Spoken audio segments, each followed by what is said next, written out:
100.7 FM y rbconline.pe. Al mundo entero, no hay derecho. Con Grazie Tuesta. Adelante ustedes.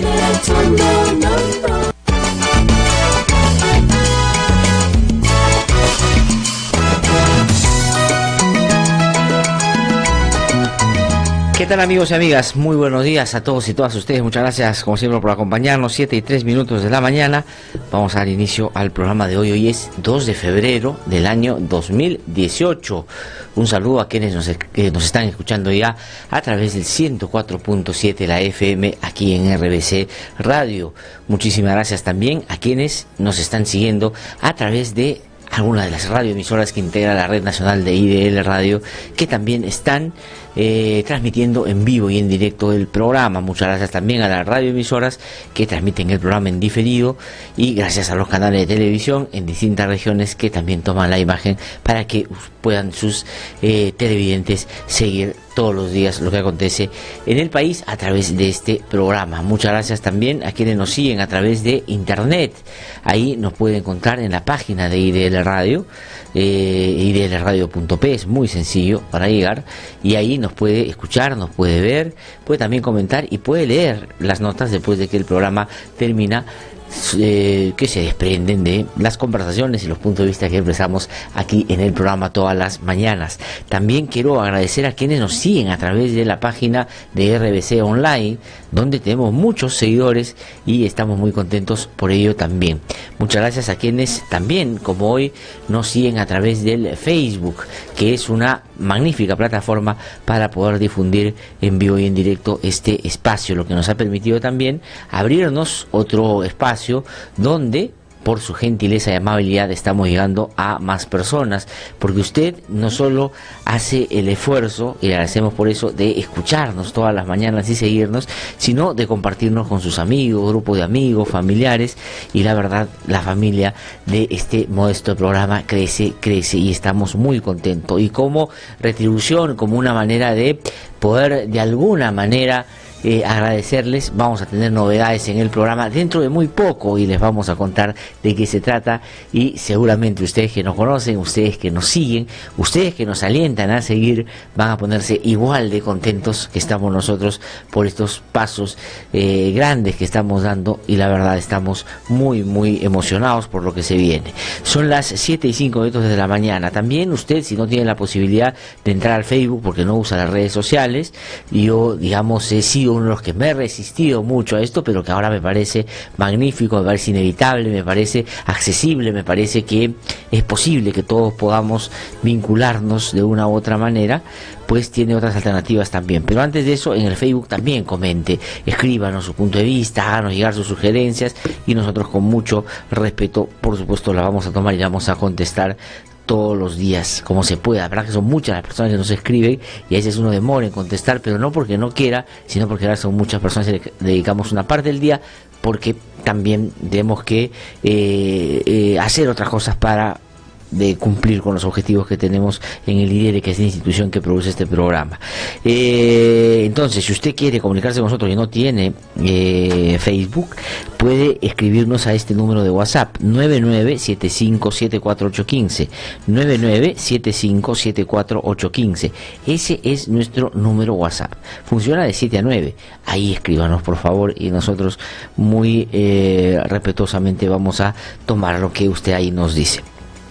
Ayer preguntamos en las redes porque se han presentado, a falta de dos mociones para vacar a Pedro Pablo Kuczynski, y yo creo que de esta no se salva el presidente, porque ya quienes antes dudaban o que antes tenían alguna certeza de que estaba vinculado a hechos que pueden no ser legales, privilegiaron la defensa de la institucionalidad de la propia presidencia de la República, y el presidente los traicionó burdamente, pues hoy día están no solo mortificados, sino claramente decididos a contribuir a que esta vez a él ya no lo van a defender, y que finalmente si tiene que caer, que caiga. Yo creo que así como van las cosas, es básicamente cuestión de tiempo, porque como no hay una sino dos, cualquiera de esas va a tener éxito, y en la votación me temo que, salvo que salvo el partido del presidente Kuczynski, que son 15, y salvo el grupo de Kenji Fujimori, que acaba de ser expulsado, que son 10, y unos 4 o 5 más votarán en contra de la vacancia, y el resto tengo la impresión que podría inclinarse por esa figura. Pero ayer le preguntamos a ustedes, ¿cuál de las dos mociones de vacancia presidencial cree que será aprobada próximamente en el Congreso? La del Frente Amplio, 8%, la del Nuevo Perú, 30%, y ninguna dice 62%. Las personas que nos siguen creen que no va a prosperar la vacancia. Yo, digamos, me permito matizar o discrepar con eso, porque yo más bien creo que las firmas se van a reunir. Lo que habrá que ver es cómo se mueve políticamente la cosa para que ver si es que van a alcanzar los votos. Pero el sentir o el sentido común que expresan nuestros oyentes o nuestros seguidores en las redes sociales es que no va a prosperar ninguna de esas dos pedidos de vacancia. Entonces vamos a esperar un poco. Hoy día es un día muy importante. Hoy día se va a resolver el tema del indulto a Alberto Fujimori. Yo creo que ya eso está cantado. Me parece que no hay manera que la Corte Interamericana diga algo en contra de lo que ya ha venido de manera permanente y coherente sosteniendo en torno a lo que la Corte entiende son obstáculos para que se pueda garantizar la justicia a las víctimas, en este caso de graves violaciones a derechos humanos, y sin duda el indulto es una de ellas. Entonces yo creo que va a decir que es un obstáculo y por lo tanto esto se va a revertir después de que se escuche en las partes en esta audiencia que va a ser hoy día dentro de poco. Ya se han expresado un poco los argumentos. La Corte creo que va a tener una posición como la que manifiesto, y el presidente Ferrer MacGregor es una persona que conoce mucho el sistema interamericano, no solo porque está en la Corte, sino a mí me tocó tenerlo de profesor en la American University en Estados Unidos, y él enseñaba el curso, por lo menos es en el que yo participé, que se llama, no tengo el nombre textual, pero tenía que ver con mecanismos de cumplimiento de los países a las sentencias y los mandatos de la Corte Interamericana. Es especialista en cómo los países deben cumplir lo que la Corte dice, por lo tanto tengo la impresión de que por ahí va a ir la cosa. Pero hoy día leo en Diario 1 una noticia que es muy importante y que ellos manifiestan es producto de consultas que han hecho a diversas fuentes en la Sala Penal Nacional, y dice: Fujimori será enjuiciado por la matanza de Pativilca, primera derrota en el Poder Judicial. La gracia presidencial que lo limpiaba de crimen es inaplicable, y hoy la Corte Interamericana de Derechos Humanos revisa el indulto en Costa Rica, dice exclusivo, y citan a diversas fuentes con las que han consultado y les han dicho que van a inaplicar la gracia presidencial. Por lo tanto, si eso es así, pues lo del indulto se cae de Maduro y finalmente 2 más 2 son 4 y Fujimori tiene que regresar probablemente a la situación que tenía antes de que le dieran malamente este indulto que todos estamos por estos días comentando, y algunos como yo, por cierto, severamente cuestionando. Entonces vamos a ver qué pasa, pero yo creo que por ahí la cosa ya está encaminada. El indulto se va a caer, la gracia no se va a aplicar, y Fujimori está en una situación tremenda. Ahora, ¿cómo afecta eso a la política? Ayer conversamos con Carlos Tafur, a quien agradezco porque ha tenido muchos seguidores esa entrevista el día de ayer. Ha dicho que esto golpea al presidente porque lo pone en la condición de alguien que hizo mal las cosas solo para salvarse y le salió el tiro por la culata. Pero a Kenji también políticamente le afecta, porque finalmente de ahí sale su capital político, porque sin indulto a su padre, él políticamente se ve muy disminuido, y después de que lo han votado, expectorado, echado de su agrupación política, pues puede terminar más de huérfano del que podía inicialmente haber estado. Y digamos, la cercanía o la complicidad o el auspicio de su padre no van a ser suficientes, creo yo, para recuperarle una cosa si pierde Sogue Cabra. Tengo la impresión, y por eso creo que Keiko Fujimori, con toda su manera prepotente, autoritaria, heredada de su padre, como heredado de su padre tiene Kenji Fujimori, todo lo que dice, porque reivindica al padre en todo sentido, pues ha actuado, digo, Keiko Fujimori, pensando en estos escenarios. Ha dicho: ¿cómo golpeamos a Kenji? Lo votamos, se cae el indulto y él políticamente va a sufrir un revés. Yo no sé si desaparecer, porque creo que ha adquirido ya un protagonismo que seguramente en el tiempo se va a mantener, pero no va a tener o no va a verse como airoso o exitoso, sino como parte de alguien que hizo algo ilegal y que se lo enrostraron y revirtieron, porque justamente aprovechándose de un asunto que en política, en esta distancia que hay entre el ciudadano y los políticos es mal visto, pues la negociación bajo la mesa es lo que puede tumbarse esto que ya se había celebrado, pero que no estaba del todo todavía convalidado, como hemos visto.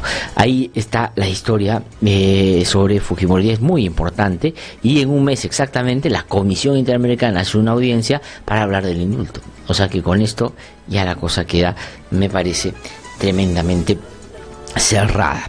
El paro agrario, ayer se ha firmado un acuerdo, bueno, hace unas par de semanas se firmó otro, pero esto no fue suficiente. El Estado se ha obligado, se ha comprometido a comprar los excedentes de la papa, pero ese no es solo el problema, hay varios otros, y va a venir Eduardo Segarra, que es doctor en economía agraria, es experto en estos temas, y va a venir a contarnos de qué se trata, cuál es el problema, por qué pasa esto de vez en cuando y por qué se genera esta sobreproducción, y si es que la compra de papa importada para algunos establecimientos es lo que evita que se compre aquí en el ámbito interno. Los porcentajes dan para decir que ese es el principal problema, y otros cuáles son. Sobre eso vamos a hablar, vinculado por supuesto a los conflictos sociales que como ese se vienen expresando ya, y el presidente de la República no toma nota de que es contra él y con él, que digamos a él que lo interpelan con ese tema. Entonces el presidente de la República está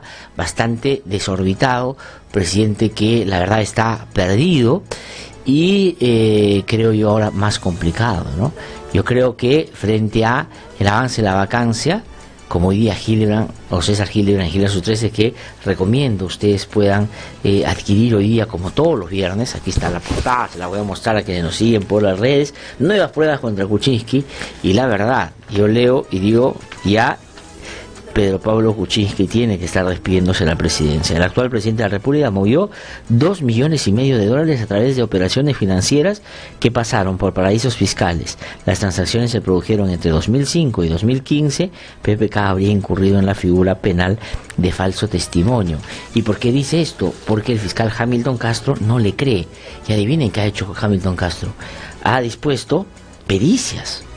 ¿Por qué no le cree a PPK? Bueno, como no le creemos mucho ya, ¿no? Pero esto es más peligroso todavía, porque es el fiscal que ahora duda y va a hacer peritaje de todo lo que dijo PPK. Y si encuentra lo que parece que hay, o sea, este tipo de ingresos no explicados, ya está el motivo ahí, creo yo, en términos políticos, digo, suficiente para que los fujimoristas, que han dicho que solo apoyarían la vacancia si es que hay un elemento nuevo de corrupción, pues se traigan abajo al presidente. Y el Frente Amplio y el Nuevo Perú, que están en una competencia brava por quién es más radical que el otro y quién capitaliza mejor en este momento, han presentado 2 pedidos de vacancia.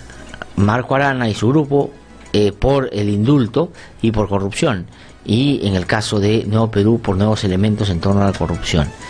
Digamos, si uno sigue la lógica de los anuncios que han hecho algunos partidos, una de esas va a prosperar, y con eso creo que se armó la pampa. Pero el presidente tiene una posibilidad, ya no, digamos, resucitar, porque ya eso lo hizo o lo hicieron por él y no funcionó, porque no se dio cuenta de la magnitud del problema del cual salía. Sino la otra alternativa es que renuncie y diga: yo no puedo, la verdad es que pensé que ser presidente de otra manera, pero me doy cuenta que soy un reverendo inútil, por lo tanto tengo que renunciar. Pero bueno, ahí está. Hildebrand es una carta muy, muy clara, contundente, y creo que resume mucho el sentimiento de la gente. Le dice: le agradecemos muchísimo porque usted evitó que el Fujimorismo ganara, eso fue muy importante, pero después empezó a rodearse frente al Fujimorismo, le dio lo que no le pidieron, terminó sometido, hoy día está vinculado a actos, la verdad, indecorosos, y ya usted no tiene ninguna capacidad, no se le note el ánimo de gobernar, así que hágale un bien y se lo vamos a agradecer de un paso al costado. Hildebrand Sus 13, hoy día le pido que usted, o invito, o invoco que usted puedan adquirirlo. La verdad que es muy interesante lo que siempre publica. Bueno, dicho eso, quiero comentar otras cosas. Vamos a hablar de eso más adelante. Viene Fernando Rospigliosi también, y vamos a hablar del paro agrario. Tenemos un programa muy interesante el día de hoy, pero yo quisiera comentar algunos temas relacionados con estos políticos que acabo de mencionar, y después voy a entrar a otros que son sumamente fundamentales y que de todas maneras quiero expresar mi punto de vista. Pero primero, vayamos, ayer les comentaba que recordaba yo una de las entrevistas que le hice a Pedro Pablo Kuczynski cuando era candidato. Yo estaba en otra radio. Un día hicimos una entrevista con Rosa María Palacios, los dos, todos los lunes de la campaña electoral, compartíamos un espacio, este espacio No Hay Derecho, en otra radio, y hacíamos programa y comentábamos todo lo que pasaba. Entonces un día nos tocó entrevistar a Pedro Pablo Kuczynski por esos días, y yo le pregunté, recuerdo clarísimo, y Carlito Yancul, que es mi productor, que es muy diligente, ha ubicado ese audio, y le pregunté sobre cuál consideraba él que era el peligro o el riesgo de que el fujimorismo ganara la elección. Campaña electoral, campaña electoral, para que vean cómo ya desde ahí el presidente se había generado una coartada o había desarrollado una estrategia para ganar, pero que ya tenía pensado al día siguiente ponerse en modo fujimorista, que es el modo en el que se puso 5 años atrás en la campaña, diciendo que Keiko era lo mejor que nos podía pasar, y terminó sometiéndose a un fujimorismo que ni siquiera había reconocido que había ganado la elección. Pero cuando le pregunté cuál era el periodo, miren ustedes, escuchen ustedes cómo caracterizaba Pedro Pablo Kuczynski al fujimorismo en ese momento. ¿Qué piensa ahora? Aliado con un sector, seguramente todo lo contrario. Por convicción, creo que sí, pero también él cree por suma conveniencia. Vamos a escuchar qué me dijo sobre lo que el fujimorismo significaba. Mire, hay varios riesgos. Primero, de crear una dinastía, una presidente de la República acompañada en el Congreso muy probablemente por su hermano, ¿no? Y además hay miembros de esa familia que no han respondido a la justicia, que están en Japón con órdenes de captura internacional. Hay mucha gente, incluyendo otros miembros de ese gobierno, que están refugiados en Albania y varios sitios, que están esperando que prescriban sus crímenes, etcétera. Así pensaba el entonces candidato Pedro Pablo Kuczynski del fujimorismo, que esto era una dinastía, que Keiko entraba y no se iba, y que Keiko iba a tener el apoyo de su hermano Kenji Fujimori para que entre ellos vayan, digamos, cambiándose de asiento cada cierto tiempo. Ahora él, bajo la mesa, negoció con el hermano, que digamos era parte de esa dinastía, y se arrodilló frente a Keiko Fujimori pensando que ésta iba a tratarlo amablemente. Y miren cómo ha terminado, un presidente que no solo ya no tiene iniciativa política, sino claramente está sometido a los caprichos y los vaivenes y todas las cosas que le plantea solo el fujimorismo, así de sencillo. Pero también en esa entrevista le preguntamos sobre esto que evidentemente ya desde la campaña y desde antes se notaba que podía ser un gobierno lobista. Yo le pregunté si es que iba a hacer algo sobre los lobistas para evitar justamente que se mantuviera esa etiqueta de que él y los suyos eran o iban a hacer eso estando en el Estado. Y ahí Rosa María Palacios le pregunta sobre una ley antitrust, es decir, una ley antimonopolio, que es lo que se discute en torno a las farmacias y estas compras que se han hecho hace pocos días. Vamos a escuchar lo que nos dijo. Me parece excelente una legislación contra lobby, ¿no? Ahora tenemos que tener bien claro que existe el lobby en el Perú y en otros países de América Latina, porque muchas veces los ministros no reciben a nadie salvo a los que conocen, ¿no? Entonces yo creo que la puerta debe estar abierta para todos. ¿Qué piensa usted de la concentración de medios en prensa escrita? Ahí lo que básicamente pasó fue el caso de Correo, ¿no? Exactamente, la compra de la prensa. Vender todo. Así es. Todo Correo. ¿Usted aprobaría legislación antitrust en el Perú? Mire, yo creo que necesitamos alguna legislación antitrust, ¿no? Ahí está. Entonces, el señor Kuczynski dijo que iba a hacer una ley anti-lobbies, dijo hacer una ley antitrust, porque en ese momento las dudas eran de que él podía terminar siendo lo que finalmente fue, un gobierno solo para unos poquitos que se han ido haciendo negocio. Chinchero tal vez sea una expresión muy clara de eso, ¿no? Entonces hasta en eso el presidente mintió, y ese es un problema serio en política, sobre todo cuando esto es ya de una manera, o se da de una manera muy sistemática. Hablaba yo al inicio sobre la vacancia, y ahí Arana, digamos, desde que falló el anterior vacancia que pidió él, y más allá de cómo él la verdad medio alucinantemente interprete las cosas, que dice que él logró partir al fujimorismo y que por él PPK está en apuros, una vacancia que sintonizaba mucho con el fujimorismo, que lo que quería era bajarse a un presidente que, siendo lo que es, pues no correspondía a ese procedimiento. Y inmediatamente después presentó una vacancia y esta no fue aceptada. Ahora presenta una, o va a presentar una, o ya está corriendo una, y lo dijo en estos términos ayer cuando lo anunció. Vamos a escuchar a Marco Arana, que dijo: en este caso, al haber nuevos elementos relacionados con indicios de corrupción, de conflicto de intereses, nos llevan como bancada de Frente Amplio, sobre la base de los nuevos documentos, de las nuevas pruebas que se pueden aportar, a plantear la moción de vacancia del presidente de la República por incapacidad moral permanente. Y en ese sentido estamos pidiendo, y vamos a hacer las coordinaciones adecuadas con todos los congresistas y miembros de las demás bancadas para que puedan tener las firmas correspondientes y pueda ser agendado en la legislatura que se inicia en marzo. Bueno, y para que no corran solos, salió competencia. Manuel Damer, que estuvo aquí el otro día en un programa que la verdad tuvo bastante sintonía, pidió, pero por parte de Nuevo Perú, y lo explicó de esta manera. Vamos a escuchar. Hemos evaluado la situación del conjunto del país, apreciado la grave crisis política que se vive, que afecta a la vida cotidiana de las personas, afecta a la economía, afecta el desarrollo de las condiciones de ejercicio del gobierno local, regional, nacional, y afecta en especial las condiciones de gobernabilidad. Por eso es que hemos decidido presentar una propuesta de vacancia del presidente de la República, para poder recuperar para el país las condiciones de gobernabilidad indispensables en un régimen democrático, y para poder hacer no un golpe de Estado institucional de sorpresa, sino una transición democrática efectiva ante los graves problemas que tiene nuestra patria. Bueno, ahí hay ya dos pedidos concretos.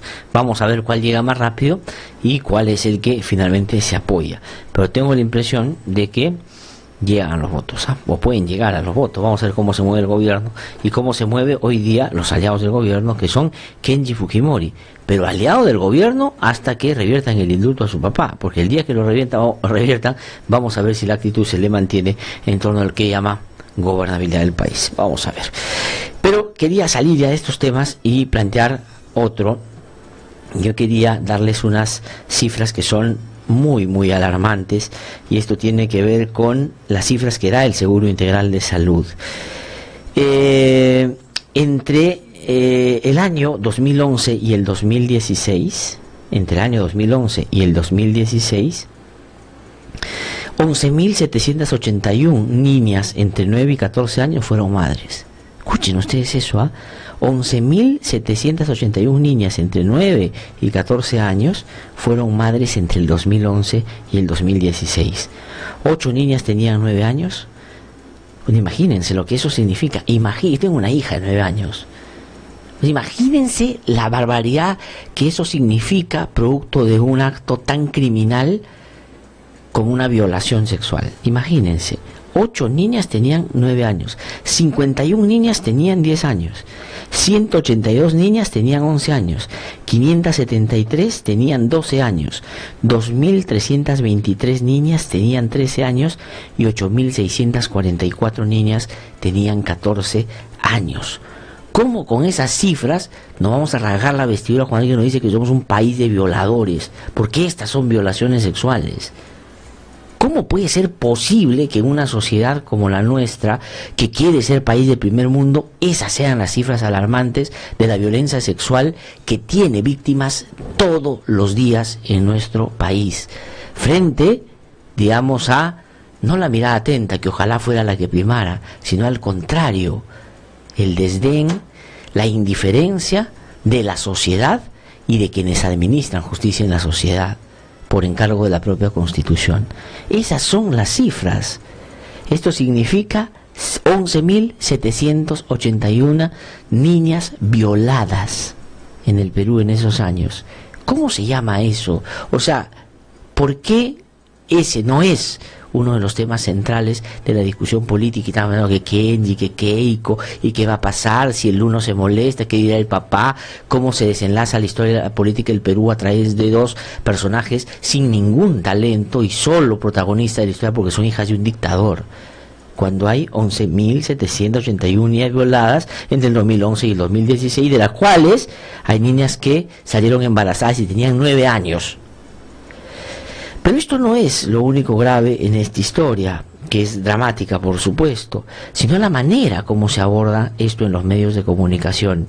El otro día, en un programa muy sintonizado en la televisión, que es en todas las mañanas, un periodista que parece que se reserva, guarda o acumula inteligencia para hacer su artículo el domingo en El Comercio, pero de lunes a viernes para hacerse el graciosito, el payaso, y mostrar una calle que no tiene y que nunca ha tenido, pues dice una serie de barbaridades sobre este tema. E invita a un médico que es, digamos, una autoridad de la maternidad y que dice la verdad, y permítanme que en esos términos, no solo, digamos, algo que agravia y afrenta, y es una afrenta para las víctimas de la violencia sexual en nuestro país y de niñas y niños que están en situaciones de indefensión y niñas que salen embarazadas. La verdad, estupideces. Y es un diálogo que expresa la irresponsabilidad de quienes, estando en los medios de comunicación, hacen afirmaciones sin importarles nada lo que eso pueda significar y traer en torno a quienes han sido víctimas de este problema.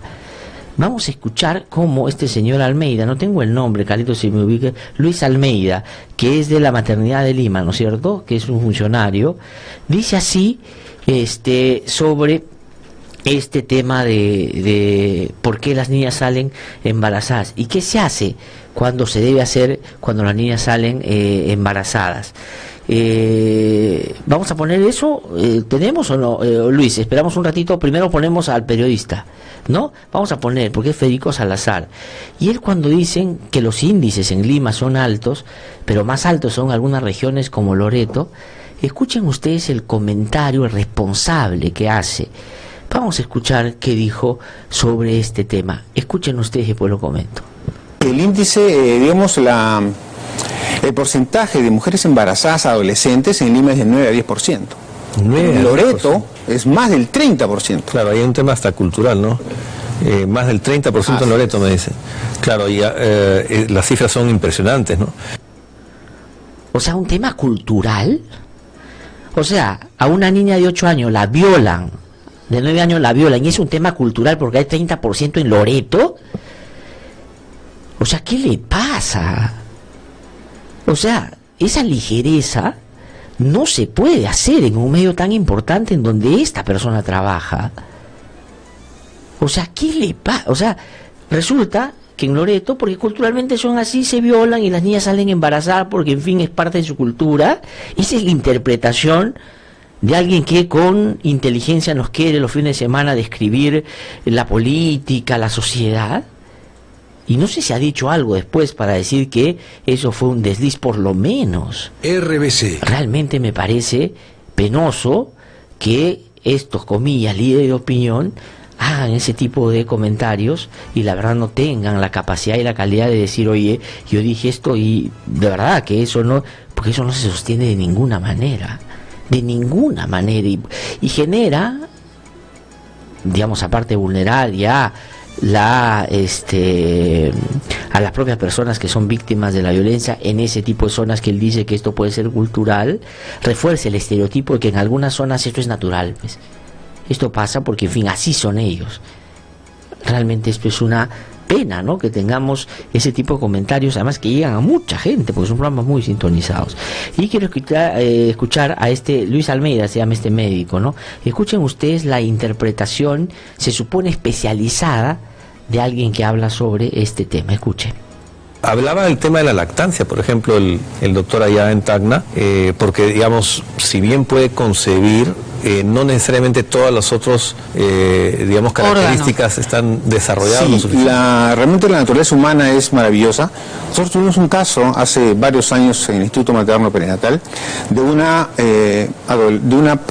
niña que se embarazó y que tuvo su bebé a los 8 años. 8 años también. A los 8 años. O sea, ya fue normal a los 8 años, ¿no? Entonces, bueno, una de las grandes discusiones era si debería o no darle de lactar. Pero aquí el labor de la psicóloga es fundamental, porque tiene que vencer básicamente dos traumas: el trauma de la violencia sexual y el trauma del bebé. Ya, o sea, la naturaleza es maravillosa, ¿no es cierto? Una niña de 8 años que ha sido violada, entonces encima tiene que tener al bebé y tiene que darle lactar porque la naturaleza es maravillosa y hay que llevar a que eso suceda. O sea, a una niña de 8 años, pero ahí no está la parte que sigue en ese comentario, cuando dice que en el caso de la niña de 8 años de la que estaba explicando, pasó hace ya un tiempo, se logró hacer que lactara y se ríe todavía y dice, y tenía muy buena leche, y de verdad que la violación. O sea, espérate un ratito, ¿en qué país estamos? Eso es un canal de televisión muy sintonizado, y ese es el periodista, y otro es el periodista que se supone tiene conocimiento, tiene la capacidad para discernir lo que se debe o no afirmar en base a determinados elementos que la propia realidad, ojalá de manera contundente, te presentara, pero no con esa ligereza, realmente.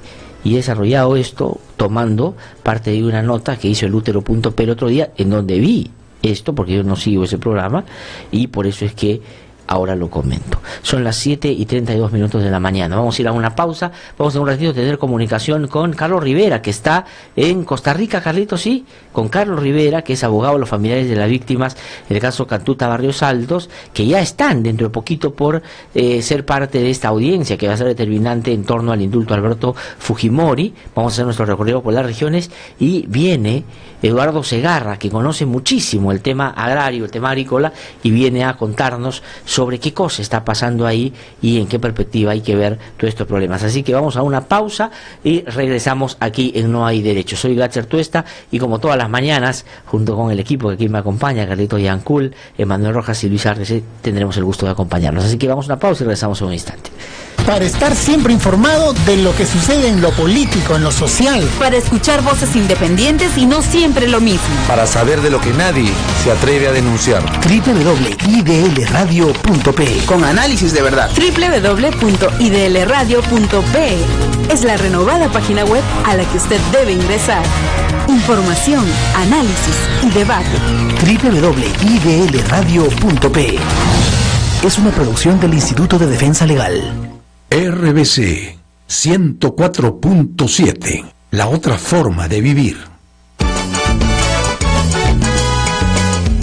Son las 7:33 de la mañana. Como ustedes saben, dentro de poco, la Corte Interamericana de Derechos Humanos desarrollará su periodo de audiencias. Y hay dos casos que tienen que ver con el Perú.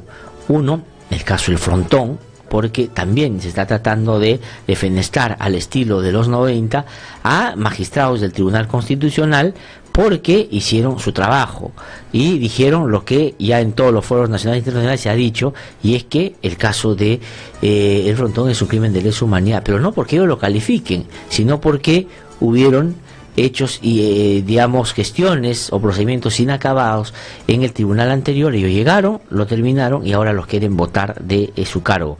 Y por otro lado, el caso del indulto a Alberto Fujimori, el mal indulto a Alberto Fujimori.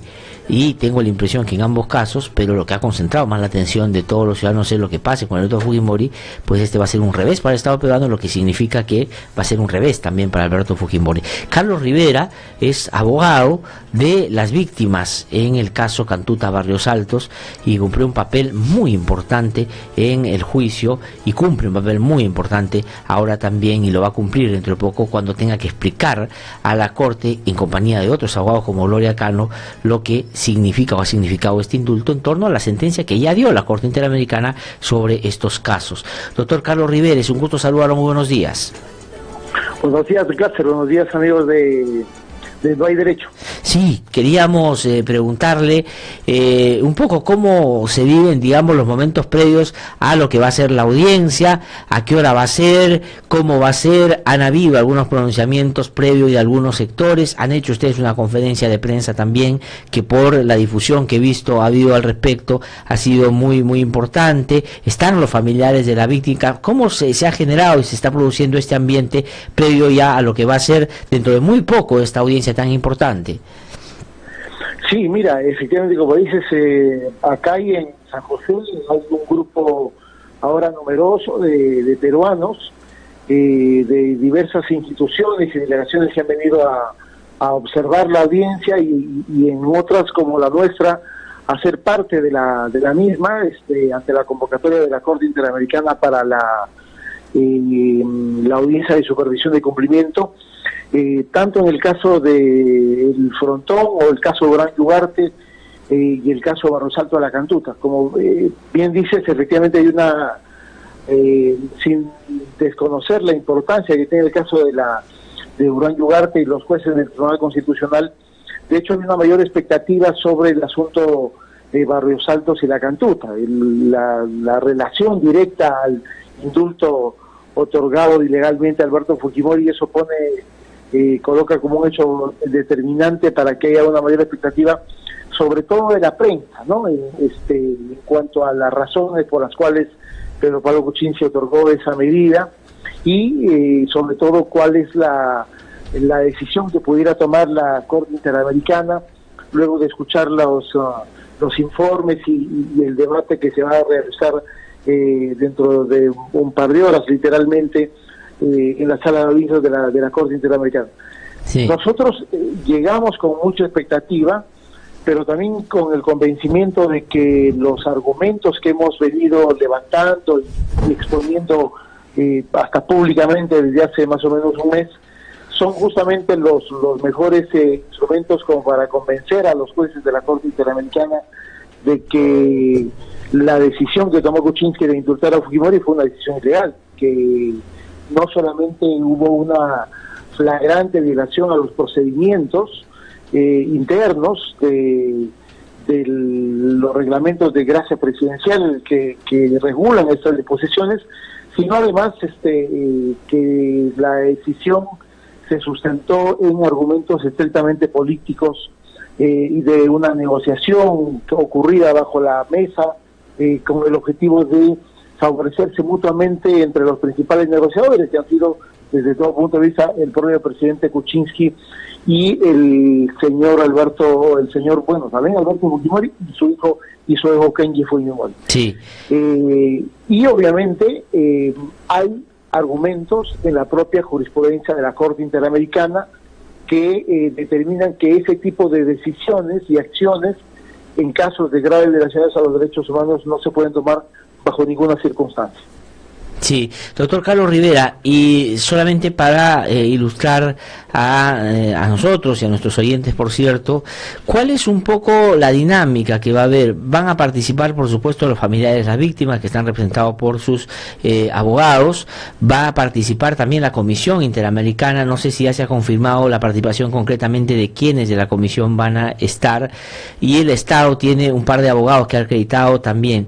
Todos tienen el mismo tiempo, todos exponen.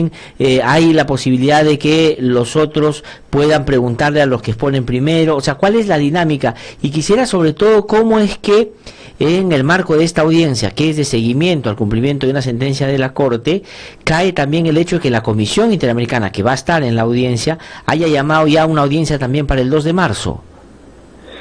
Sí, efectivamente. Primero sobre la dinámica de la audiencia, ¿no? Hay que recordar, gracias a los oyentes, que esta no es una audiencia sobre fondo, digamos, la Corte no está juzgando un caso en este momento. La Corte no está tomando recién conocimiento de hechos de violación de los derechos humanos y está sometiendo a un juicio internacional.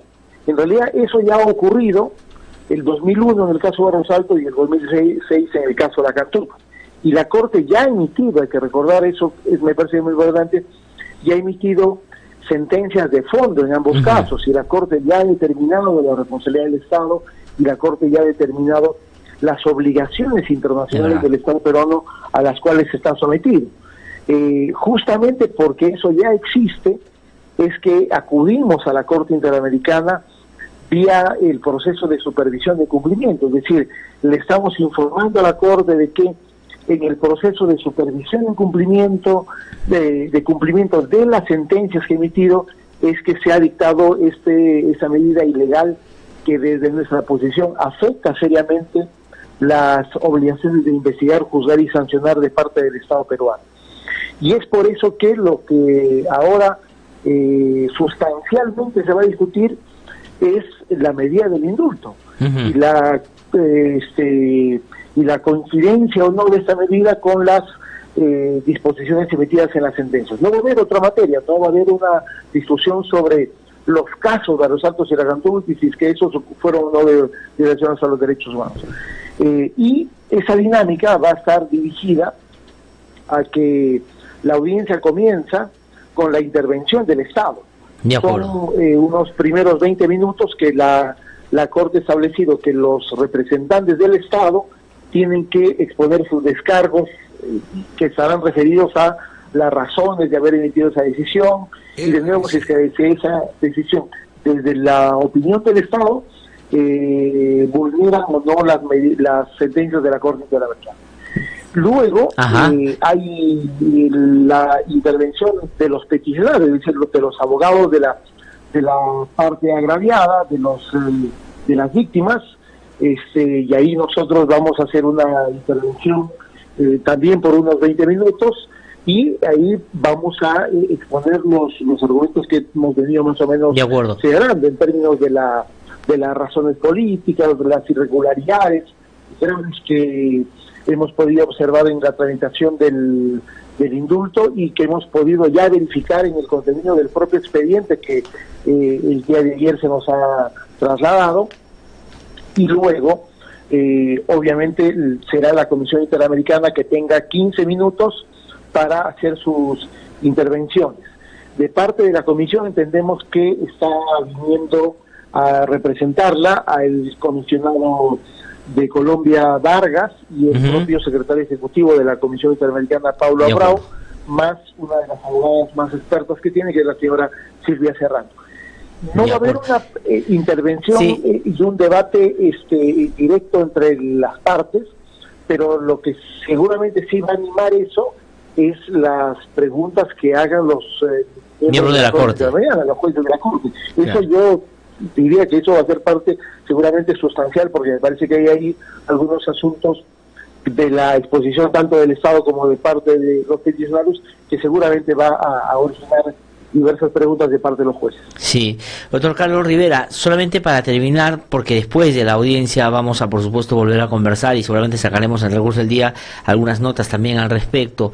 Una última pregunta, ¿cuál es el ánimo un poco? ¿Podría, digamos, la Corte pronunciarse muy rápidamente en torno a este tema y podemos tener prontamente ya un desenlace, o esto da cuenta de que puede demorar mucho según la práctica de la propia Corte?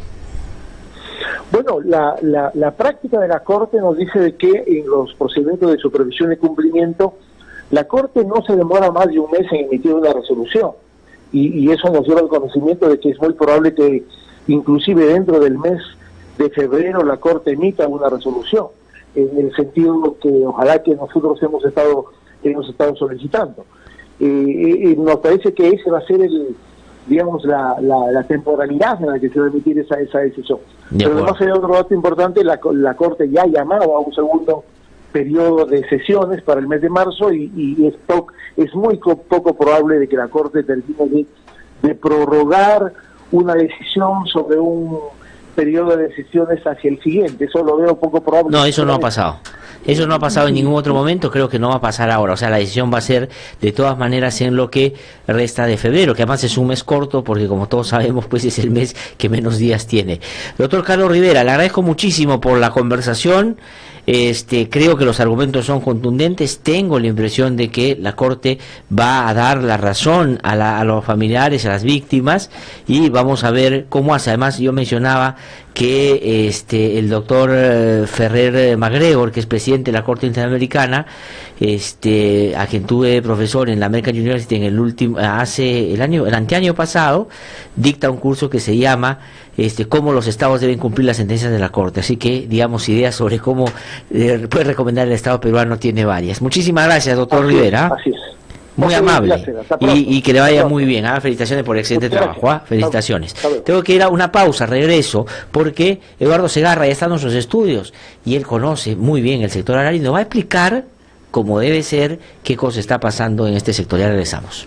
Para estar siempre informado de lo que sucede en lo político, en lo social. Para escuchar voces independientes y no siempre lo mismo. Para saber de lo que nadie se atreve a denunciar. www.idlradio.pe Con análisis de verdad. www.idlradio.pe es la renovada página web a la que usted debe ingresar.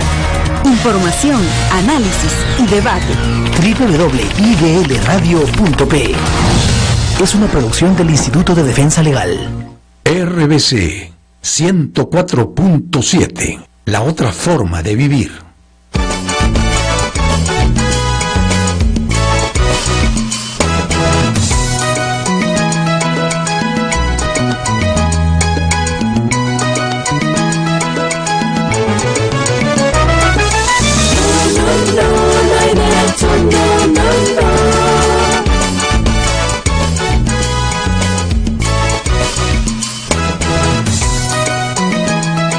Son las 7:47 de la mañana, estamos de vuelta aquí en No Hay Derecho. Eduardo Segarra es investigador principal del Grupo Análisis para el Desarrollo, GRADE, doctor en Economía Agraria, conoce mucho este tema, ha tenido también experiencia en el Estado sobre temas vinculados al agro y ha producido investigaciones y muchos estudios sobre el tema. Y, digamos, en esas condiciones que ha venido ahora, de repente muchas de las personas que lo conocen más de su participación en la política, pero, digamos, tiene mucha especialidad sobre este tema, por el cual esta mañana ha venido, y le agradezco por eso muy gentilmente a acompañarnos. Eduardo, ¿qué tal? ¿Cómo estás? Qué gusto saludarte. Muy buenos días. Sí, buenos días, Glatzer, y encantado de poder hablar, aunque el tema es dramático, hay ya víctimas. Lamentablemente tenemos que hablar de agricultura cuando los agricultores son asesinados, ¿no? Digamos, primero dos personas que han perdido la vida, decenas de personas heridas, digamos, 6 regiones que hace bastante tiempo vienen sin ser atendidas, reclamando que se responda una plataforma que la tienen planteada ya hace bastante tiempo.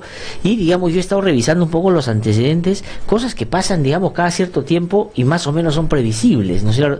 Pero la pregunta es para no ir, porque la entrada que creo que menos ayuda es solo la coyuntural, claro, ¿no es cierto? Ya el ministro firmó el acta y ya se resuelve el problema. Eso tal vez no sea el problema. El asunto es, y te pido, Eduardo, nos puedas explicar cuál es el problema. Es decir, ¿por qué este año, por ejemplo, hay una sobreproducción de papa? Entonces, los productores de papa no tienen a quién venderle, se quedan con mucha papa y evidentemente eso le genera pues muchos problemas. ¿Qué ha pasado?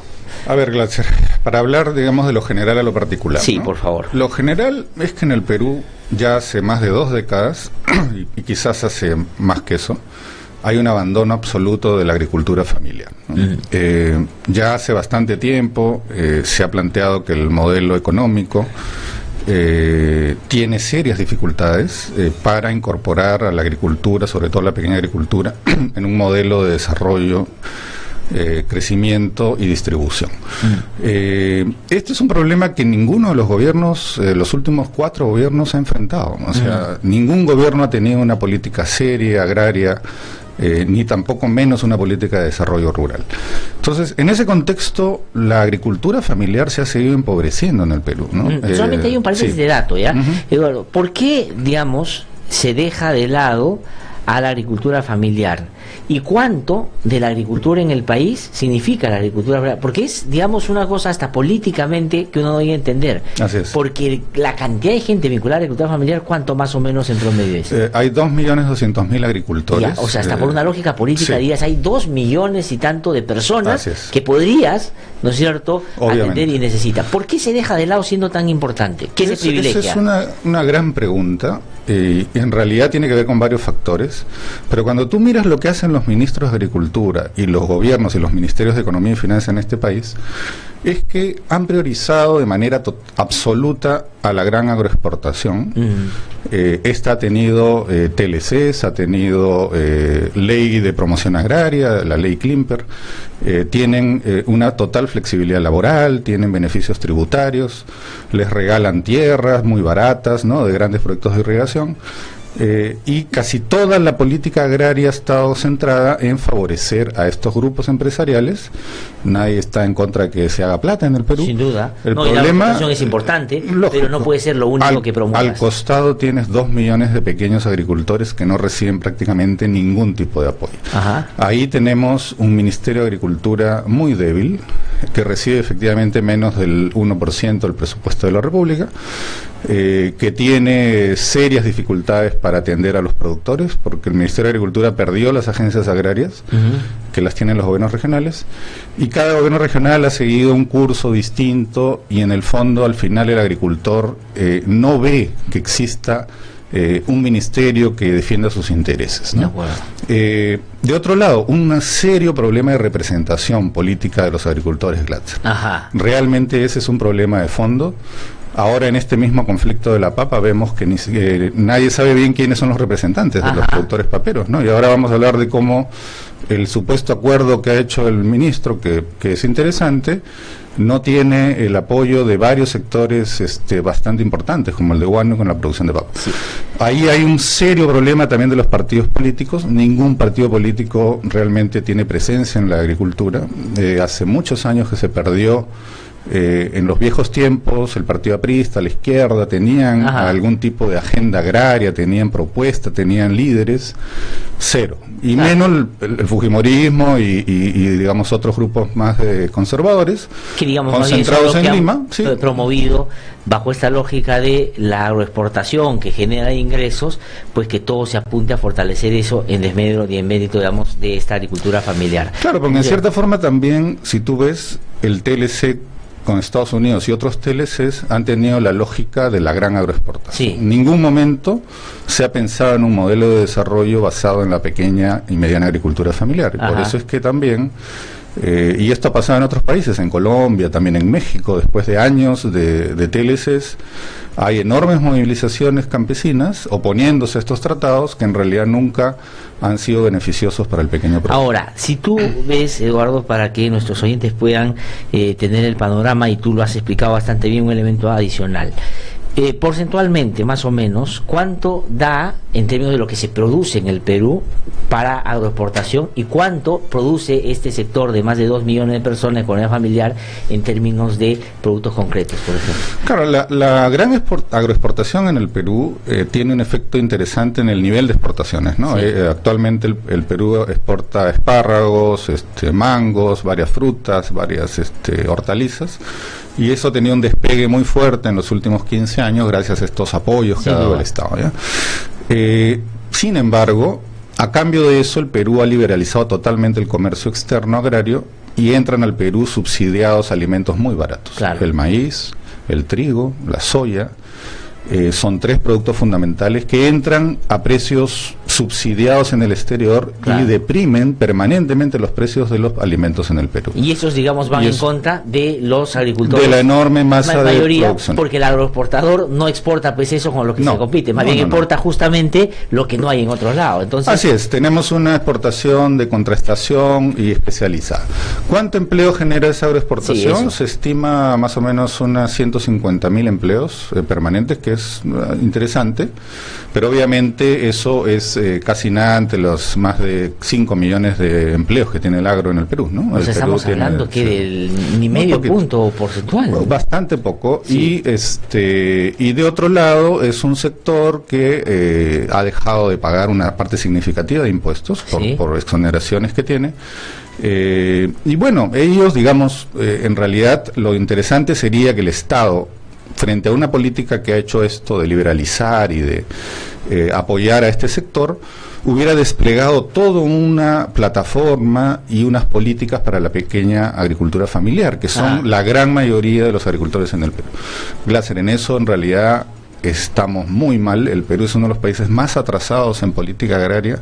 No hay política de desarrollo rural. Seguimos sin tener un enfoque territorial para el desarrollo agrario. Y ahora lo que vemos, y creo que también en las ciudades tenemos que ser conscientes, nosotros nos beneficiamos de los precios muy bajos que reciben nuestros productores. Y en la ciudad tendemos a simplemente hacer escándalo cuando, por ejemplo, sube el precio de algún producto agrícola. Claro. Sin pensar que eso puede terminar favoreciendo al productor agrario. Es más, la ministra de Agricultura normalmente lo llaman y le hacen escándalo cuando sube el precio de un producto. Claro. Cuando y no se tiene que ver, digamos, por qué la subida. Así es. Porque yo solamente quiero preguntarte por este dato, porque estaba leyendo justo para la entrevista alguna información y decía que los agricultores, entre otros, por ejemplo, mostraban que por cada kilo de papa que ellos vendían, solo ganaban 30 céntimos. Sí, bueno, actualmente están perdiendo, ¿no? Claro, están, digamos, pero en el momento en el que no han perdido y sería 30 céntimos por kilo, y lo que significa poquitísimo. Sacar un kilo de papa y producirlo y todo, ¿no? Claro, digamos, la papa es un cultivo complicado porque es un cultivo muy perecible y muy pesado de transportar, ¿no? Entonces es un cultivo fundamental en la alimentación peruana, pero que enfrenta una serie de retos que solo pueden enfrentarse con políticas muy fuertes, bien estructuradas. Por ejemplo, tienes que tener un sistema de información y de gestión de las siembras muy claro, hizo una zonificación muy clara de aquellas zonas que son grandes productoras para el mercado. Todo este cordón que ahora está en huelga es un corredor de la Sierra Central, que en los últimos años ha venido incrementando la productividad, digamos, y ellos efectivamente no hay ninguna coordinación entre quién siembra qué, cómo se siembra, en qué momento, y obviamente algunos que defienden el libre mercado dicen, bueno, pero así tendrá que ser. Claro. Sin embargo, ese libre mercado termina deprimiendo brutalmente los ingresos de estos productores. Ahora, pero entonces, si esto se hace, por lo que entiendo, como al tanteo, intuitivamente, ¿no es cierto? El agricultor dice, a ver, el año pasado se vendió tanto, entonces este año produzco más, porque probablemente, si la proyección es que el peruano promedio va a comer más papa de aquí a unos años, entonces produzco más papa. O sea, lo hace un poco intuitivamente, y ese es el problema, es decir, no hay una capacidad desde el Estado de poder organizar la información de tal manera de decir, oye, no, si produce más no vas a tener cómo vender y vas a tener este problema. Eso es un poco. Así es. Cuando estuvimos en el Ministerio de Agricultura con el ingeniero Quijandrías algunos años, aprobamos un sistema de orientación de siembras, incluso con norma en el peruano, ¿no? Tratando de utilizar la información agraria, hacíamos una recolección de intenciones de siembra, es decir, cuánto pensaban sembrar los agricultores, y hacíamos distribución de la información para que ellos vayan viendo cuánto piensa sembrar Huánuco, cuánto piensa sembrar Junín, cuánto piensa Huancavelica, e ir armando. Lo que le faltaba a ese mecanismo era una capacidad de planificación del propio ministerio y de las regiones, ¿no? Lamentablemente nunca se pudo complementar ese sistema de información, porque no basta solo información, tiene que estar atado a un sistema de planificación. No, y de compromisos de cumplir con ese plan que se determina. Y dar no hay eso, ¿no? No hay. Y eso es una cosa increíble, porque uno dice, ¿cómo es posible que eso que es de sentido común, ¿no es cierto?, para que justamente no existe esa sobreproducción, no se hace? O sea, ¿quién promueve el que no se haga? Porque no solo es dejadez, me imagino, ¿no? Es un tema ideológico, Glatzer. En este país la palabra planificación es un delito, ha sido proscrita como una actividad importante del Estado, ¿no? Hay, entre comillas, la palabra planificación, pero en realidad es planificación presupuestal. No hay una real planificación entendida como un proceso donde el Estado, con la sociedad civil y las fuerzas vivas, aprende a regular actividades económicas que requieren regulación. El mercado de la papa, por ejemplo, es un mercado muy volátil, muy complejo, donde rápidamente puede ocurrir una muy brusca caída del precio, y eso entonces es un mercado que requiere regulación, requiere capacidad, requiere planificación, regulación, orden. Lo que hoy estamos viendo, los peruanos, estamos pagando el precio de no tener mínimos elementos para regular y planificar. Eso es lo que está pasando, y en realidad no se ve ese problema, simplemente estamos pensando en el corto plazo, Y tampoco estamos viendo el panorama global de cómo la agricultura familiar en el Perú es una actividad donde uno entra y sale de la pobreza cada año, ¿no? Un año le va bien, al año siguiente volvemos a entrar en pobreza. Yo he visto estas marchas de Huánuco Glatzer ayer, y me ha impresionado la cantidad enorme de agricultores y de jóvenes. Sí, muchísimos. Sí. Eso, y que hayan anunciado que están viniendo más de 1000 de ellos a Lima en camiones, nos indica que estamos ante un fenómeno bastante complejo y amplio. Algunos medios están tratando de decir de que esto está arazuzado por radicales o que hay exterroristas. Podría serlo, digamos, eso eso siempre va a haber cuando no se resuelven las cosas. Pero el problema de fondo es el que está detrás, es decir, estos agricultores están empobrecidos, están olvidados, no son atendidos, no tienen acceso a crédito, no tienen insumos adecuados, no tienen asistencia técnica, y un Estado que básicamente se lava las manos. Y dicen, bueno, las metas del Ministerio de Agricultura siguen siendo cuánto va a crecer la agroexportación en el Perú. Esa sigue siendo la meta. Tú escuchas al ministro de Agricultura anterior y sus metas para este año eran la agroexportación va a crecer 10%. Sí. Ahora, Eduardo, y dos elementos que quiero incorporar. Uno, la importación de papa, porque digamos en el debate se ha presentado como un problema, pero yo he estado leyendo y daría la impresión de que siendo un problema no es el principal en torno a esto, sino lo que tú has mencionado, ¿no? Porque ya se está importando mucha papa. Eso cuánto digamos complejiza el problema. Y el otro asunto que te quiero decir es la salida que el gobierno ha tomado. Ha dicho que va a comprar los excedentes pero claro, ¿qué va a pasar el próximo año cuando pase lo mismo? Van a volver a comprar y van a estar en ese plan. En fin, ¿qué te parece eso? Ya. El tema específico de la papa importada en realidad es un segmento demasiado pequeñito para poder generar. El mercado de papa peruano se produce 4.500 millones de toneladas de papa. Y se importan solo 36.000 toneladas anuales, que es menos del 0.1%. Claro, es muy poquito y no da para decir que ahí está el centro del problema.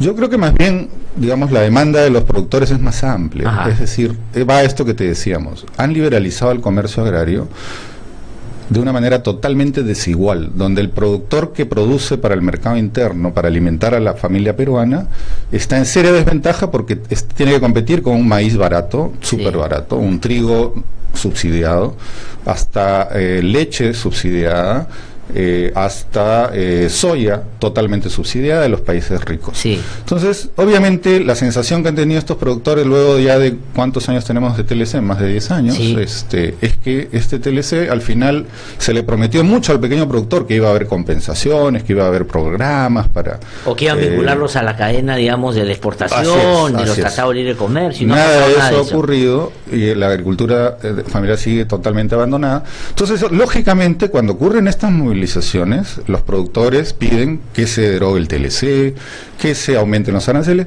Es una demanda que va a seguir aumentando, porque el comercio agrícola mundial está profundamente distorsionado. Los países ricos subsidian tremendamente sus agriculturas y nos exportan sus excedentes. El Perú exporta más de 1.300 millones de toneladas de maíz. Importa. Somos uno de los países que está importando muchísimo cuánto maíz. Que, digamos, más o menos... Y se produce 1.000 millones, o sea, en el Perú. O sea, estamos importando casi el 60% de lo que consumimos, que se consume mucho para la producción de pollo. Importamos el 90% del trigo, importamos el 100% de soya, importamos mucha leche e incluso importamos arroz a veces. Entonces, lo lógico, y esto es una demanda que va a ir increciendo, o sea, es decir, el productor peruano sabe que no es cierto que el TLC ha sido algo favorable para sus intereses. En realidad, cada vez más claro que lo que se prometió hace 10 años que iba a pasar, que la agricultura se iba a modernizar, que el Estado iba a modernizarse también e iba a ser más competitivo, hasta ahora no ocurre para nada. Y entonces es hora de revisar las cosas. Claro, y eso que digamos, alrededor de esto también hay otros problemas que no solo tienen que ver, que tienen que ver con la sobreatención que hay con la aeroportación, pero que en desmedro no en términos de solo que se les deja de lado y no se les da información o no se genera planificación, sino, por ejemplo, en la administración del agua frente a estos temas. Tú vas a Ica, todo el agua que se utiliza para los espárragos, deja sin agua a todo Ica, se trae de Huancavelica y los agricultores de ahí se quedan también con muy poco o nada para poder desarrollar su economía de consumo. O sea, sí, eso que dices es bien importante. Yo he analizado los discursos presidenciales de los últimos 10 años para ver qué dicen los presidentes sobre agricultura. ¿Sabes lo que dicen todos? Cada año, Alan García, Humala, Toledo e incluso PPK. Lo único que mencionan de la agricultura son algunos grandes proyectos de irrigación. ¿Y qué son esos grandes proyectos de irrigación? Son proyectos para beneficiar a agroexportadores, como Olmos, después está Majes, después está Chinecas.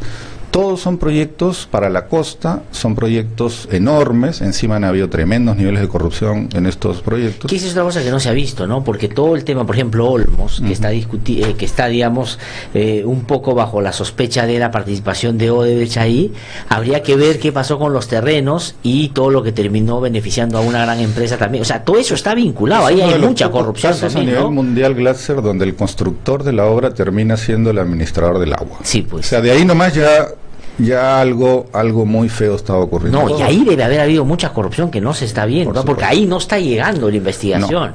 No. Ninguna parte del mundo jamás el que construye luego se convierte en el que administra y incluso vende los terrenos y vende el agua. Eso es algo inédito. Yo creo que en su momento no se hizo el escándalo que se debió hacer, ¿no? Sí, pues. Pero estamos muy atrasados, es decir, fuimos en realidad cooptados los presupuestos. Agricultura termina gastando una muy buena parte de su presupuesto, desde que es tan bajito, va a estos grandes proyectos de irrigación. O sea, digamos, encima que es 1%, casi todo se va a eso. Para los grandes. Para los grandes. Ese es el drama. Entonces, ahora, y este ministro, José Arista, que digamos no es nuevo en la administración pública, es una persona que viene de hace muchísimo tiempo, ha sido presidente regional de Amazonas también, viceministro de Hacienda, es decir, tiene una trayectoria. ¿Qué te parece cómo ha enfocado el tema? Tú al comienzo dijiste, claro, interesante la salida ahora, pero ¿ya planteaba alguna idea para abordar en su complejidad el tema, o está todavía con control de daños y una cuestión haciéndola de bombero? Yo creo que el ministro, la verdad, tiene lo que se dice una papa muy caliente, muy complicada, ¿no? Pienso que esto escapa a sus posibilidades. El Ministerio de Agricultura es un ministerio pobre, que no tiene mucho presupuesto, que no tiene capacidades para decidir ciertas cosas. Era clave que se le apruebe un presupuesto para enfrentar una cosa de esta magnitud. Por ejemplo, se ha aprobado gastar 7.000 soles, hasta 7.000 soles por productor, ¿no? Comprar 7 toneladas de papa, 1 sol por kilo. Y cuando uno hace la matemática, los 50 millones divides entre 7.000 y te sale que pueden beneficiar a 7.000 productores máximo.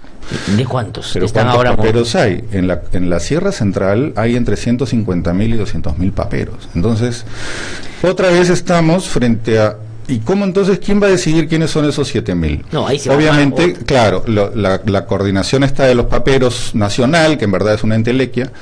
Muchos no se sienten representados. Entonces los huanuqueños han dicho, nosotros ni siquiera hemos estado en la mesa, ¿cómo han aprobado algo? Y a nosotros ni nos han invitado. Entonces el ministro no necesariamente conoce, porque es nuevo, la complejidad de la representación de estos sectores. Los huanuqueños son ahorita el sector papero más fuerte en el Perú. No, y son pero además sí, él ha anunciado que ya se levantó el paro, y ahorita estamos viendo imágenes donde la carretera sigue bloqueada y hay otros sectores que siguen manifestando. Claro, es que yo creo que ahí había un apresuramiento en salir a decir que se ha levantado el paro. Eso también es una especie de presión de un gobierno débil que casi se ve obligado a decir que ya se resolvió y que con eso va a... Es como el avestruz a veces, ¿no? Que mete en la cabeza. Este es un tema que yo creo que es de más envergadura, va a durar más tiempo, requiere despliegue de capacidades de negociación y de involucramiento de las instancias respectivas del gobierno. Acá también tendría que estar PCM negociando y claro. el MEF. Esos tres deberían estar... Me hace acordar un poco a lo que sucedió con los cocaleros en su momento. Que acuérdate que en realidad los cocaleros lograron algún tipo de solución solo cuando vinieron a Lima en una larga marcha. es probable que en este caso se estemos yendo a eso, y terminó al final siendo una negociación que hizo hasta con el presidente de la República. Sí.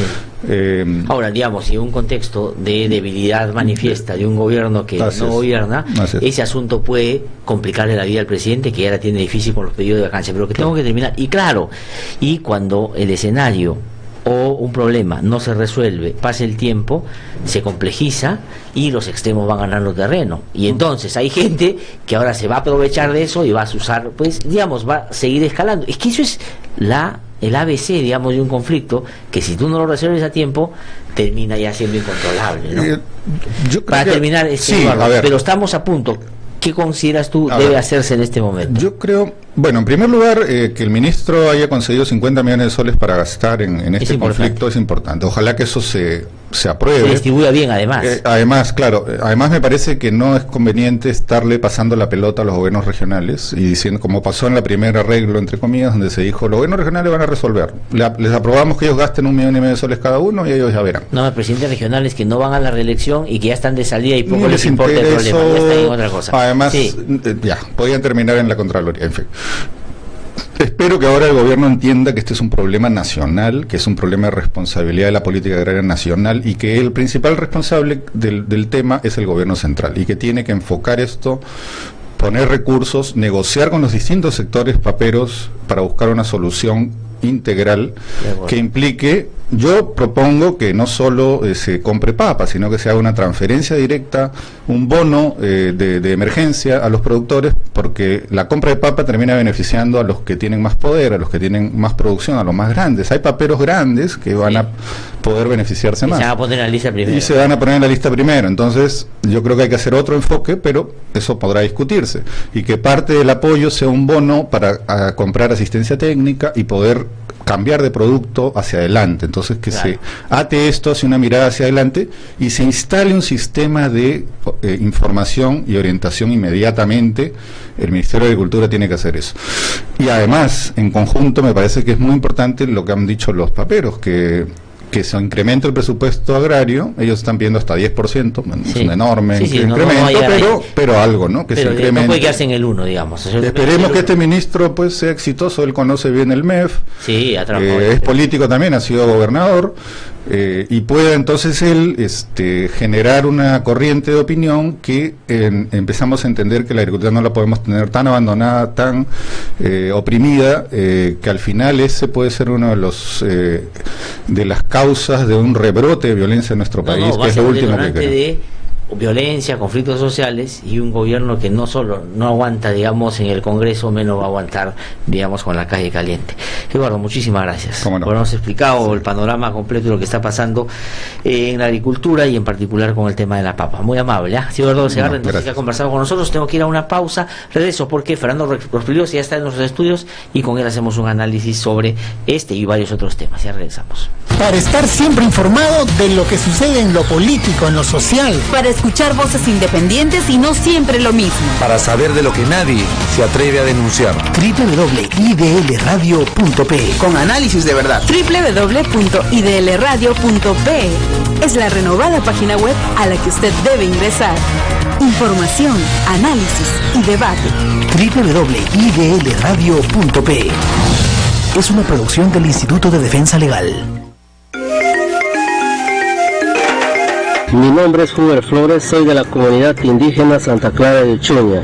Venimos luchando hace más de 3 años para que se nos reconozca el derecho a nuestros territorios ancestrales, que la empresa de palma aceitera y los traficantes de tierra nos quieren quitar. Ya han matado a 6 campesinos y quemado mi casa, mi familia, mi comunidad y nuestros dirigentes venimos siendo amenazados. Durante la última década han matado a 137 y 835 están siendo enjuiciados por defender sus derechos. Únete a la campaña Yo Defiendo y apoya a quienes como Uber defienden su derecho a la vida y a su tierra. RBC 104.7, la otra forma de vivir.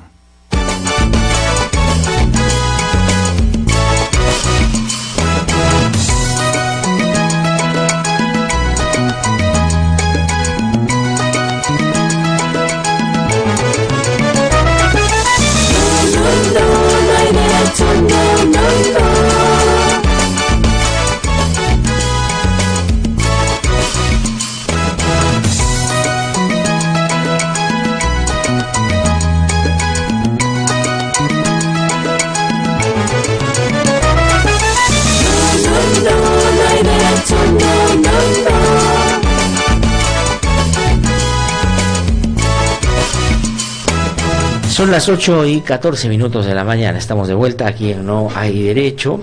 Está conmigo aquí en su estudio Fernando Rospigliosi, quien, como ustedes saben perfectamente, ha sido ministro del Interior, conoce mucho los temas de seguridad, es periodista, pero es analista político. Y en esto yo les pido a nuestros queridos oyentes que tengan mucho cuidado, porque últimamente proliferan los analistas políticos y hay algunos que, la verdad, con todo respeto, conozco a varios, ¿no es cierto?, pero son muy como de lugares comunes y habría que buscar tener a alguien que, como Fernando, que conozco hace tanto tiempo, y digamos con el que a veces no he estado de acuerdo con su punto de vista también, pero sí hace el esfuerzo de profundizar pues en estas cosas que son tan importantes para no verlas, digamos, desde la perspectiva del día siguiente, sino verlas también planteando algunos escenarios, ¿no? Fernando, ¿qué tal? ¿Cómo estás? Qué gusto saludarte. Hola, gracias por venir. Bueno, estás mirando Gira en sus 13 nuevas pruebas contra PPK. 2.5 millones de dólares movidos a través de empresas en paraísos fiscales que llegan a las cuentas de PPK entre el 2005 y 2015. De repente hay una explicación, pero digamos, en una circunstancia como está el presidente, ¿qué puede significar? Bueno, probablemente dirá que era desprolijo y que no se había dado cuenta que 2,5 millones de dólares llegaban. Que su banquito recibe y él no se da cuenta cuánto. Y de verdad que no, estamos en una situación en que ya todos los días van apareciendo nuevas evidencias que van incrementando las sospechas sobre el desempeño del presidente Pedro Pablo Kuczynski en el periodo en que fue ministro, es decir, siendo ministro realizaba una serie de trabajos a través de su empresa Westfield o a través de la de su socio First Capital, la de su socio Gerardo Sepúlveda, con empresas que a su vez él estaba beneficiando desde el Estado, desde su puesto de ministro.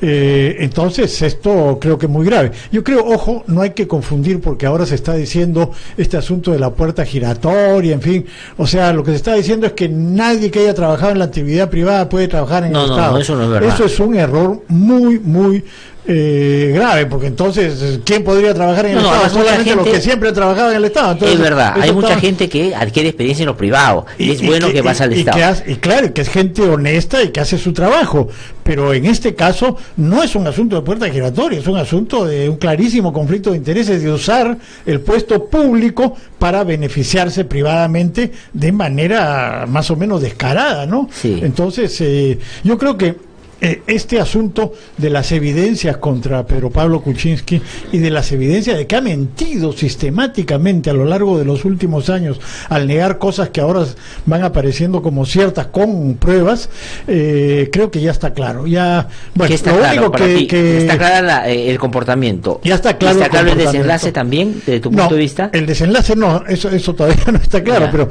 el comportamiento ya está claro. O sea, si alguien tenía dudas frente al primer periodo de vacancia, que él pueda haber estado vinculado a estos hechos, hoy día desde tu punto de vista ya no debería tener ninguna. No hay ninguna duda. Ahora, si tú estás hablando de la vacancia, esa es otra historia. La vacancia no depende de la inocencia o culpabilidad, depende de los votos en el Congreso, porque no estamos hablando de un proceso judicial, estamos hablando de un proceso político. Sí, claro. Entonces, en el proceso político lo que cuentan son los votos en el Congreso.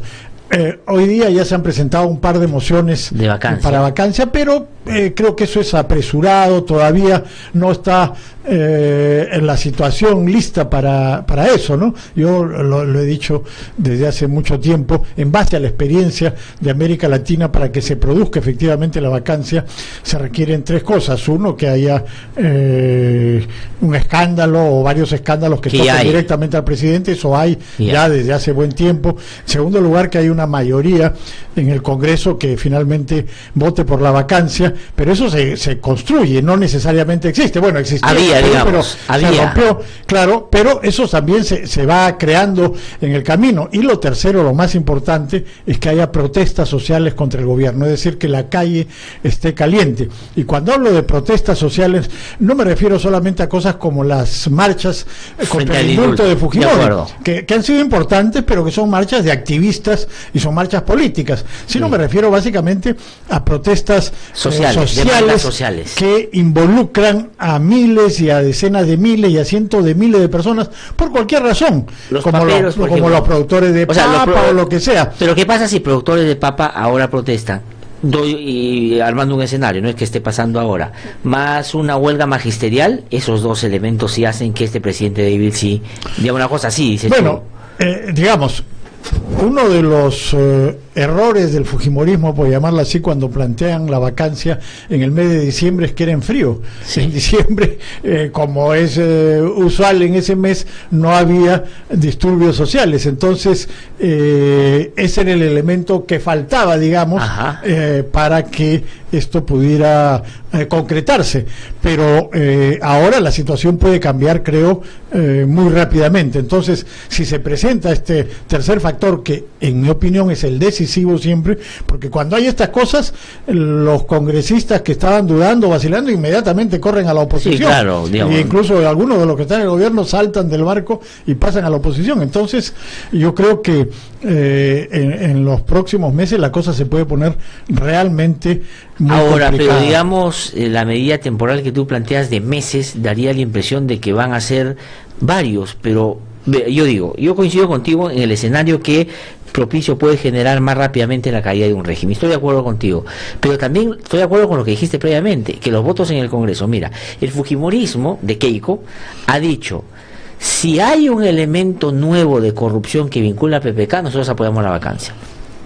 Este es un elemento, o sea, digamos, en realidad la va a apoyar de todas maneras. Yo creo, ¿no? Pero claro, a este le da el motivo. Ahora, lo que han dicho, no vamos a apoyar es que si a ese pedido de vacancia le meten el indulto. No porque estén a favor del indulto o en contra del indulto, sino porque no quieren aparecer pues como que hacen algo en contra de Alberto Fujimori. Pero estos elementos, si convencen a ese grupo de fujimorismo de Keiko, dime, ¿no hacen los votos? Bueno, sí, pero insisto, esto no se hace en frío y además está muy cerca la votación del 21 de diciembre donde eso no funcionó. Pero yo creo que tampoco es que esté muy lejos la cosa, ¿no? Barata va a hablar a fin de este mes. Sí. A fin de este mes. Sí, pues. Y entonces, claro, la versión oficial de las declaraciones de Barata se va a conocer, si es que se conoce, tiempo después. Pero la versión extraoficial se va a conocer inmediatamente, como hemos visto con lo de Odebrecht y todo. Inmediatamente se y lo más probable es que de lo que se conozca preliminarmente de la información de Barata va por conveniencia de otros que van a ser también seguramente sindicados por Barata, centrar la atención más en el presidente que en los otros. Obvio, pero además es justificado porque es el presidente, o sea, puede haber otros que estén igual o más comprometidos, pero el caso es que es el presidente. Entonces, o sea, si PPK no fuera presidente ahora, si estuviera jubilado en su granja en Wisconsin, nadie se ocuparía de él, aunque hubieran salido todas estas cosas, porque ya estaba afuera. Claro. Pero es el presidente, entonces y realmente, aparte de los intereses políticos, es intolerable para mucha gente tener como presidente a una persona que ha hecho las cosas que ha hecho él. Sí, entonces, eso crea... Por distintos motivos, ¿no? Por distintos motivos. Porque, digamos, es como que ha ido de manera sistemática, junto con mintiendo, traicionando a distintos sectores que lo apoyaban por distintos motivos. Claro. Que lo apoyaban por defender la democracia y evitar que el Fujimori los traicionó. Que los que lo apoyaban porque creían que era desprolijo y no era un pendenciero, también. Entonces ha ido como que él mismo dejando de lado todo y ahora no tiene su apoyo. ¿O tú crees que Kenji y sus 10 lo van a soportar en el gobierno? Bueno, van a seguirlo soportando hasta donde puedan, ¿no? Porque ellos están agradecidos por el indulto. Todo este cuento que están diciendo ahora, que es por la gobernabilidad, en fin, es simplemente porque le dio el indulto a Alberto Fujimori, que era el punto 1 de Kenji, y él fue clarísimo en ese sentido, nunca nos engañó. El punto 1 de su programa era la liberación de su padre y al final la obtuvo. Fernando, ¿y qué pasa si se revierte el indulto? O sea, digamos, la Corte dice, porque hoy día, por ejemplo, un diario dice que, según fuentes, en el caso Pativilca, los jueces van a inaplicar el derecho de gracia. Imagínate que la Corte dice, porque la Corte no va a decir anula el indulto, la Corte lo que va a decir, el indulto a Fujimori se ha constituido un obstáculo para el cumplimiento de la sentencia Cantuta Barroso. Por tanto, le pedimos al Estado peruano que revierte ese obstáculo. Eso significa revertir la situación. ¿Cómo queda Kenji, cómo queda el presidente y cómo queda la comida gobernabilidad que ellos nos están proponiendo?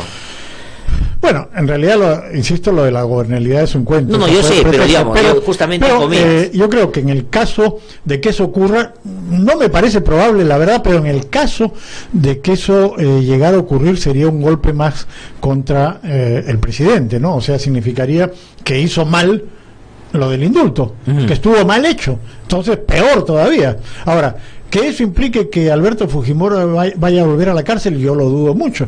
O sea, lo lógico, lo normal, lo esperable sería que Fujimori, que ahora tiene todas las libertades del mundo, agarre su pasaporte y se vaya a Japón, y ahí no lo trae nadie más, y ya, asunto terminado. Para él, digamos, pero para Fujimori, para Alberto Fujimori, pero por el punto de vista político, para PPK sería una derrota más. O sea, ya.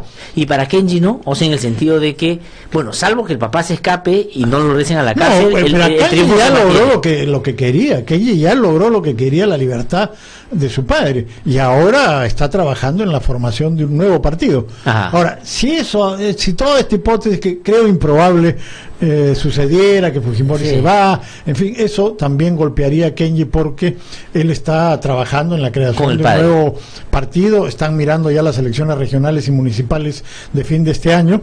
Pueden conseguir un vientre de alquiler para lanzar candidaturas, y claro, para él es muy importante tener el soporte del padre, que no puede exhibirse públicamente. Ahora hemos visto que ha desaparecido, ¿no? Bueno, digamos, por la corte, por obvio, si aparece, digamos, no, pues, y además echaría por tierra todo el argumento que nos contaron del indulto médico, ¿no? Sí. O sea, ha hecho lo que tiene que hacer, esconderse para no lo que decía una lógica de evitar que se generen todas estas discrepancias desde el comienzo, ¿no? Inclusive de salir desde la clínica, debió irse a una casa un poco más moderna, o sea, había un razonamiento distinto, pero se exhibió tanto que ahora se ha guardado. Se equivocaron, pues creyeron que ya nada importaba, pero inmediatamente se han dado cuenta de su error y ahora están con un perfil bajísimo. Pero sin embargo, sin duda, Alberto Fujimori sigue jugando un papel apuntalando a Kenji, y ahora que ya se ha producido definitivamente la ruptura, su papel es más importante todavía, pero no puede exhibirse. De acuerdo, pero en este juego digamos, que tú dices, todavía no tiene un desenlace previsible. Vamos a ver cómo se mueven las cosas, sobre todo en el Congreso. La posibilidad de la renuncia por el personaje, en términos de que llegue a esa convicción, o por las circunstancias. Hoy Gil escribe un editorial, o sea, digamos, una carta, le dice: señor presidente, usted de verdad ganó las elecciones y evitó que el Fujimori llegara, le agradecemos por eso, usted esto, pero después se sometió al Fujimori, pues esto, le pido por favor que ahora nos haga el favor y renuncie, porque así como va la cosa, usted es más un problema que una solución a todo esto. Ayer estuvo Juan Carlos Tafur aquí, también dijo, él debería renunciar ya, porque bueno, él tiene la teoría de la renuncia empírica, no dice que ya le renunciamos al presidente, pero debería formalizar su renuncia. Pero lo que voy es el asunto de la renuncia, ¿cuánto en este escenario es probable, o por exigencia o por voluntad propia? No, por voluntad propia no va a ocurrir. ¿No crees? Pero Pablo Kuczynski sigue confiando en su suerte, y él toma muy a la ligera todas estas cosas, y además, como logró superar la vacancia que ya parecía un hecho el 21 de diciembre, dice, ya otra vez no va a ocurrir. O sea, desde ese punto de vista, él no lo va a hacer, él sigue aferrado al poder, su prestigio, en fin, lo que sea, no quiere dejar el poder, pero no hay que descartar la posibilidad de que suceda. Ha ocurrido con otros presidentes latinoamericanos que estaban a punto de ser vacados y el día anterior renunciaron. Collor de Mello, por ejemplo, en Brasil, en fin. No, pero entonces, acá no de presidentes, pero su vicepresidente, Vizcarra, renunció antes de que ¿te acuerdas que el vicepresidente? Claro, o sea, digamos, aquí también ha pasado en claro. Eso puede ocurrir cuando ya esté con la soga al cuello y a punto de ser colgado. Pero en otras circunstancias creo que no, o sea, por decisión propia, evaluando las cosas, eso no va a suceder. Ahora, lo que ha cambiado radicalmente en el curso de las últimas semanas, y es muy impresionante, es lo que tú dices, que ahora Tafur le pide la renuncia, hoy día, Hildebrand también acá, hoy día Marcos Cifuentes en El Comercio escribe lo mismo. Yo he comentado lo que dijo Elmer Cuba, que es un economista y que se mueve en el mundo empresarial con su empresa Macrocónsul, que así más o menos en medias palabras, pero decía al final claramente, es mejor para la economía y para el país que renuncie PPK y que asuma Vizcarra. Entonces, esto ya se ha generalizado. Y en la opinión pública, si tú miras las encuestas, también hay una gran yo he estado, cantidad de haber pasado a ti, que Fernando, también en algunas reuniones, me han invitado a algunas para hacer comentarios con otra gente que también hace un poco esto, y ya la gente habla de las virtudes de Vizcarra que yo tampoco le conocía tanto. O sea, el otro día estuve en una reunión y decía, porque Vizcarra ha hecho... Yo decía, ¿qué ha pasado? Ya renunció, me puse a buscar en el Google, presidente renuncia, pensé que ya no estaba. O sea, lo que quiero decir, ahora, es un escenario posible, pero Vizcarra ¿es garantía de qué? Desde tu punto de vista. No, o sea, ha sido crítico también por su debilidad. No, Vizcarra es absolutamente incierto, no sabemos. Pero, claro, en el caso de que Vizcarra asuma, por lo menos durante un tiempo, la oposición en el Congreso tendría que tranquilizarse. Por lo menos durante un tiempo. No sé si mucho, pero ya no podrían ir contra Vizcarra, y depende también de lo que haga. O sea, no sabemos pues qué puede hacer, pero si tuviera la sensatez de crear un gabinete más o menos razonable, con gente de diversas procedencias, pero con una orientación clara, con gente honesta, competente, pero y que de mejore la partidos, gestión. o sea, bajo la lógica no necesariamente, pero gente que pueda tener cercanía a diversos grupos, ¿no? O sea, no puede ser un gabinete sectario, sin duda alguna. Entonces, yo creo que sería una posibilidad. No sabemos, sabemos, porque Vizcarra ha sido un buen presidente, un buen gobernador regional de Moquegua, pero una cosa es pasar de Moquegua a la presidencia de la República. No sabemos, pero yo creo que habría buena voluntad hacia él, habría respaldo de los medios, como digo, por lo menos al principio, y el Congreso tendría que bajar el nivel de crítica sin ninguna duda. Y si hace la cosa bien, bueno, podría tener respaldo. Puede ser, no lo sé. Pero la idea que se está extendiendo y que está ya en todos los medios y en mucha gente que está hablando ahora es esa, de que peor que esto ya no hay, y que Vizcarra es una posibilidad que podría ser mejor, y eso es muy muy grave para el presidente, ¿no? Que además, como hemos visto en este reciente conflicto de los productores de papa, no atina a nada. O sea, él está preocupado por estas cosas, él está preocupado por salvar su pellejo. Y la señora Arauz tampoco da fuego. O sea, no le hemos visto al frente. No le hemos visto al frente de este conflicto. Ha sido un error, ¿no, Fernando, que se quedara? Porque es parte del problema. Claro, ¿no? O sea, pero a ella le gusta pues estar en Davos, ahí reunirse con las celebridades mundiales, si ahí tienes oportunidad. No, pero es irresponsable eso. Y estar en inauguraciones bonitas, pero cuando las papas queman literalmente, se esconde. Como suelen hacer los que están en esos puestos por ambición y por tener más poder, en fin, por gozar de la ventaja del poder. Entonces, porque en esa sucesión, si pasara lo que pasa, que yo creo que va a pasar en algún momento, que va a renunciar o que lo van a vacar. Claro, ahí lo que tendría que ser es Vizcarra, porque ya a Mercedes Arauz se le ha aprobado en el gobierno. O sea, porque ella es la siguiente de la lista. Claro, ella si está... Vizcarra falla, yo creo que ya Mercedes es muy débil y eso no duraría mucho. Ahora, quiero regresar un poquito al fujimorismo, Fernando. Tú dices, Kenji está pensando en formar su partido de cara a las próximas elecciones y ya está trabajando. Clarísimo, se aparece en el Twitter ahí con el doctor Alejandro Aguinaga, se toma fotos con fulanito, menganito, estamos yendo al norte, o sea, están en ese trabajo ya de ahora, y tiene esa capacidad. Una cosa es persuadir a 10 en el Congreso para que, frente al maltrato de Keiko, tomen la decisión de no seguir aguantando. Eso me parece, porque tampoco, y eso creo que lo hemos comentado contigo en otro momento, no miras que esos 10 Avengers son pues la maravilla de la política. No, al contrario. O sea, empieza, y eso es que has visto a 2 que supuestamente son los que mejor hablan, los otros 8 ya, o sea, lo que te quiero decir, son 10 personas que Keiko maltrataba y que quien ya ha sabido, digamos, llevar para su lado. Eso es lo que son, no son más. Así es. Pero con eso das la gobernabilidad por un lado y por otro lado armas un partido. Y claro, Aguinaldo y los otros, los antiguos. Bueno, claro, es que tiene operadores pues que han sido también de alguna manera maltratados, distanciados de la facción de Keiko, y entonces con esa gente va a tratar de formar un partido como son los partidos ahora, que no son gran cosa, incluyendo a Fuerza Popular. Pero, como te decía, ¿qué ocurre en un proceso de elecciones regionales y municipales?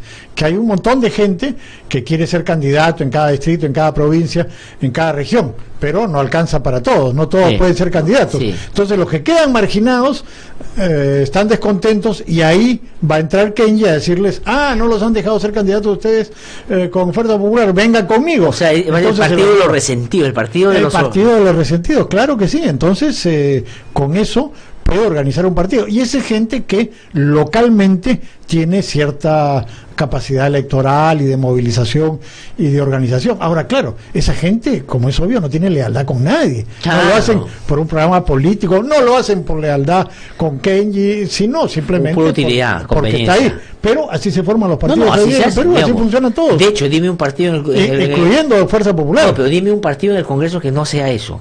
Bueno, no hay ninguno. O sea, digamos, ¿por qué crees que los que se fueron con PPK se fueron con él en la vaca? Salvo, digamos, me imagino, los de su partido que dijeron de todas maneras alguien del partido tiene que ir, pero el resto vinieron de distintos lugares. Sí, claro, ¿no? O sea, no hay eso. Entonces, bueno, y salvo los partidos pues como Acción Popular y esos que ya sabemos más o menos que tienen sus cuadros, ¿no? Pero entonces yo creo que Kenji está en ese camino, y además es un muchacho joven que ha tenido un éxito muy importante con la liberación de su padre, y como siempre rodeado por gente que lo sobonea, lo franelea, le dice tú eres lo máximo, tú vas a ser presidente en el 2021, y probablemente se le suba. Ahora, pero no tiene malos asesores, al margen de que yo claramente creo que Kenji reivindica a Alberto Fujimori. Alberto Fujimori fue un dictador, yo tengo claro eso, pero sus asesores, digamos, como que Morelli, Alexei Toledo, esa gente como que le ha dado... No, claro, Morelli le da una cierta orientación, política, programa, ¿no? Y le van creando ese tipo de cosas, y claro, tiene también publicistas que hacen su trabajo, claro, sí, y yo creo que... Pero tú crees que Kenji, no sé si le va a ser más fácil, pero sí le puede a la base al fujimorismo restar significativamente a Keiko.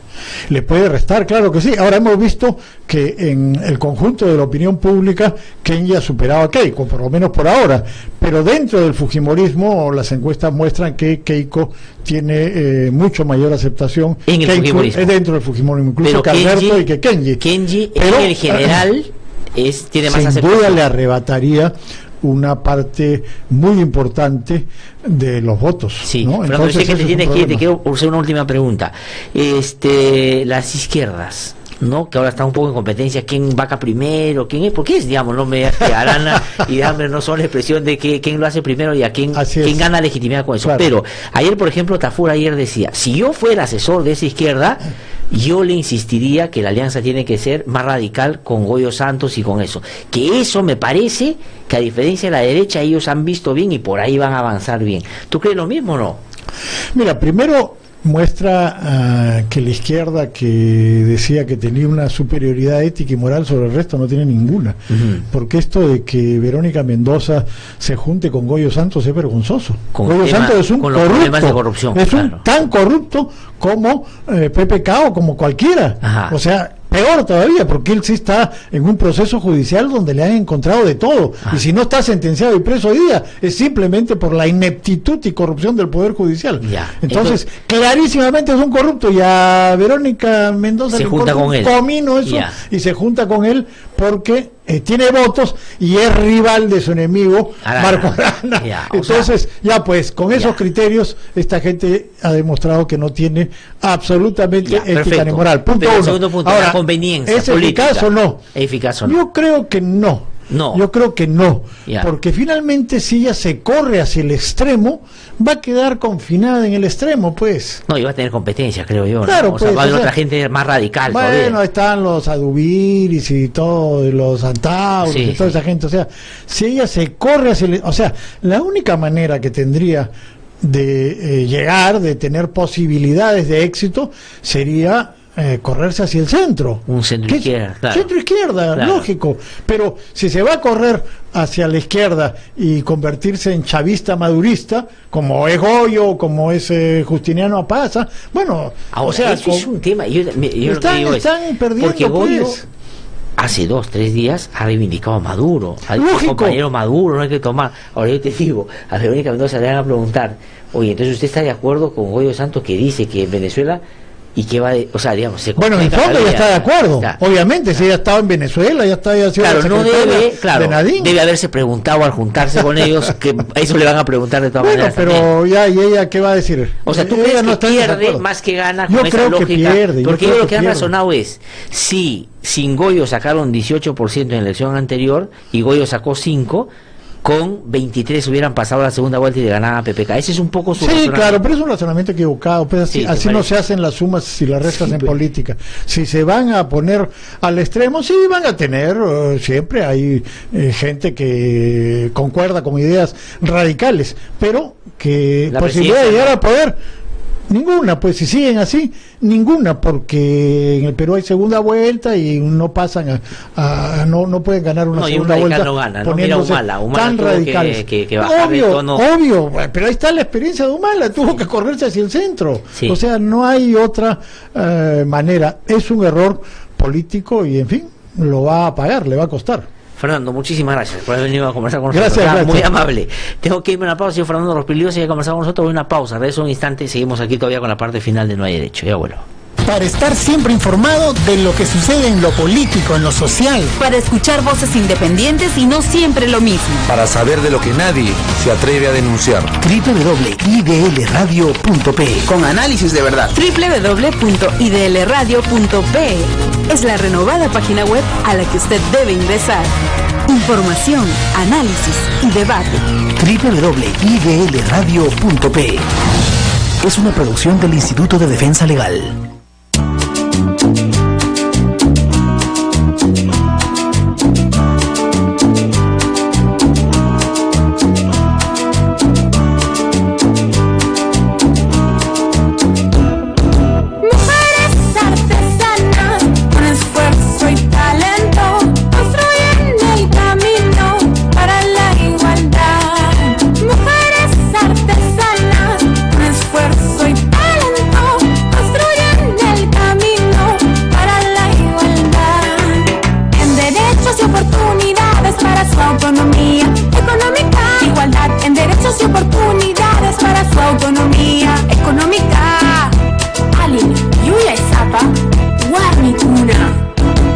RBC 104.7, la otra forma de vivir.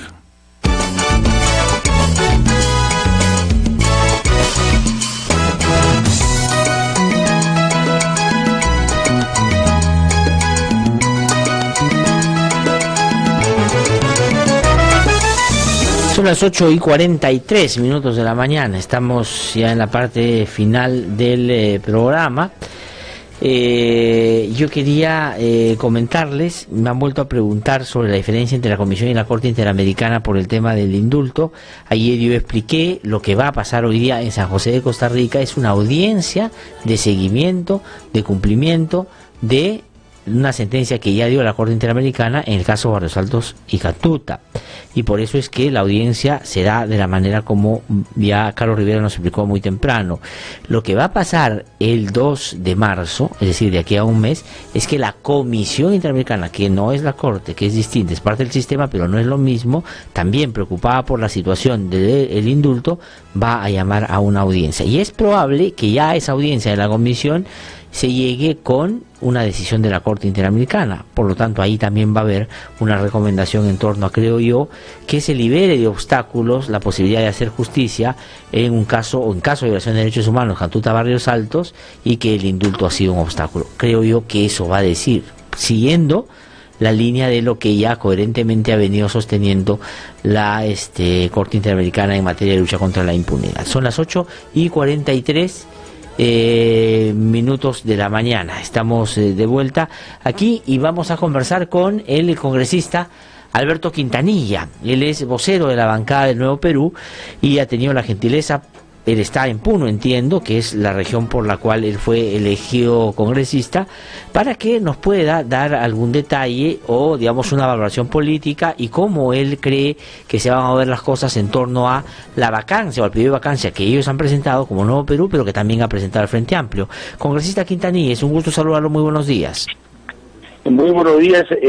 Yo quiero empezar señalando que la moción que hemos presentado ayer es un proyecto de moción que le hemos alcanzado a todas las fuerzas políticas sin excepción y esperamos en los próximos días buscar consensuar para que finalmente, llegado el caso, se presente una sola moción de vacancia, ¿no? Ahora, la lógica es demostrar de que la conducta del presidente Pedro Pablo Kuczynski es una conducta dolosa, es una conducta sistemáticamente amoral, y que confunde lo público con lo privado y termina haciendo negocios en favor de lo privado utilizando su presencia y como cargo público. Esa es la lógica, no se está sancionando por un solo hecho, ¿no? Que puede ser un delito o una acción aislada. Sí, congresista, sobre eso, sobre las dos cosas que usted acaba de decir para beneficio de mis oyentes o de nuestros oyentes, quiero pedirle desarrollo lo siguiente. Primero dice que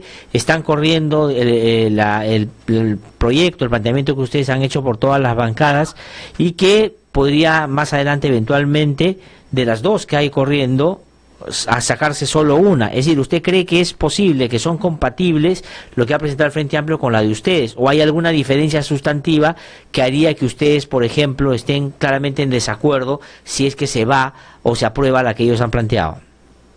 Yo no veo mayor contradicción entre la moción presentada por el Frente Amplio, pero no es que yo quiera menospreciar la posición de Frente Amplio, pero es una moción menos desarrollada, más declarativa, y entonces en ese sentido se puede, digamos, llenar de contenido con mayor facilidad. No tenemos ningún prejuicio contra esa moción, ni mucho menos, ¿no? Ahora, el tema de la inclusión o no del indulto humanitario como una prueba más de la actitud dolosa, eso nosotros hemos decidido esperar el pronunciamiento de la Corte Interamericana de Derechos Humanos de San José de Costa Rica, como también de la Comisión, para evitar, digamos, interferir en el plano judicial y en el plano de la Corte Interamericana, que también podría ser otro de los riesgos que hubiera, ¿no? Porque también está pendiente, no olvidemos, que una sala se pronuncie sobre el juzgamiento a Alberto Fujimori por el caso Paquivilca. Es verdad. Que tampoco queremos incluirlo para que no digan que estamos politizando el hecho, ¿no? Hemos querido marcar distancia de esos temas hasta que se resuelvan. Ya, pero en el caso del Frente Amplio es central en el pedido el hecho del indulto. Por lo tanto, digamos, si ese se mantiene, ustedes, digamos, mantendrían solo la idea por los actos de corrupción, porque el fujimorismo lo que ha dicho es que no firmarían ningún pedido de vacancia si ponen el indulto, pero sí si ponen el tema de corrupción y hay elementos nuevos. Ese es un tema que hay que manejarlo políticamente. Nosotros preferimos abstenernos de pronunciarnos sobre incluirlo del indulto por ahora hasta que se resuelva en sede judicial y en sede internacional, si cabe el término, para que no haya, digamos, interferencia, porque si no van a esgrimir de que hay una persecución política y la prueba es esta moción. Hemos preferido sustraer ese tema y verlo en el transcurso. De aquí hasta el inicio de las labores del Pleno, que es el 1 de marzo, hay todavía un mes. Sí, congresista Quintanilla, quería preguntarle también por qué cosa motiva al Nuevo Perú hoy día a presentar un pedido de vacancia, a diferencia del comportamiento o la posición que a mí me parece fue correcta cuando quisieron vacar a Pedro Pablo Kuczynski la primera vez en diciembre, porque hay algunos que he visto en los comentarios en las redes que dicen este es como una compensación que ustedes están haciendo por el error que cometieron la vez pasada y ahora quieren como, digamos, pararse en otro lado y decir, oye, en realidad nosotros ahora sí vamos por la vacancia. Bueno, mire, en política lo uno tiene que entender es de que no es que la percepción que uno tenga es la que tiene la percepción la población o las otras fuerzas políticas. Nosotros creíamos que en ese momento había un peligro real, que era que el fujimorismo tomara el control del poder legislativo y el poder ejecutivo y fuéramos a un momento de transición, a una convocatoria de elecciones con una reglamentación y una conducción totalmente autoritaria. Creo yo, digamos, que esto se ha frenado en la fecha, porque hay una ya reacción, hay una mayor participación de la población, han habido 5 marchas cuestionando el indulto y es otro escenario político. Y aquí estamos planteando no por un hecho, sino por una conducta, ¿no es cierto? Entonces eso es lo que también podía haberse dicho que había en ese entonces, pero en ese entonces la percepción no era clara. Y lo que sí se percibía claramente era el intento del fujimorismo de copar tanto el Poder Ejecutivo y el Legislativo, y con lo cual tendríamos ahora un proceso absolutamente autoritario. Sí, fue una decisión política de acuerdo al momento político que hubo. No, y yo, digamos, me reafirmo en que fue correcta, en el sentido de que yo también sigo pensando, porque yo expresé mi punto de vista en torno a lo que pasaba en ese momento y me parecía que no era lo que correspondía a la vacancia. Pero lo que quiero preguntarle en relación a eso también, en el escenario actual, para que ustedes ya no tengan el mismo percepción del riesgo mayor que es que el fujimorismo pueda llegar al poder, que es el que usted acaba de expresar tenían cuando esto se produjo en diciembre, ¿también tiene que ver con que hoy ya no son 70 y tantos, sino son 61 nomás? Bueno, es parte de la consecuencia de lo que ocurrió, ya son menos fuerza. En segundo lugar, tenemos ya la juventud y a la población movilizándose, que es lo más importante. Cualquier decisión, digamos, no tiene que ser en las alturas, sino tiene que ser con participación de la población, y eso es lo nuevo que hay, ¿no? Y que es bastante importante, no lo suficiente, pero bastante importante. Creo, digamos, que hay un cambio de la situación política de ese entonces a lo que hay ahora. Sí, congresista Quintanilla, para terminar quería preguntarle ya sobre otro tema. El Tribunal Constitucional acaba de, digamos, iniciar el trámite de la discusión sobre la inconstitucionalidad de lo que está vinculado a la posibilidad de crear la bancada mixta en el Congreso de la República. ¿Qué le parece esa decisión?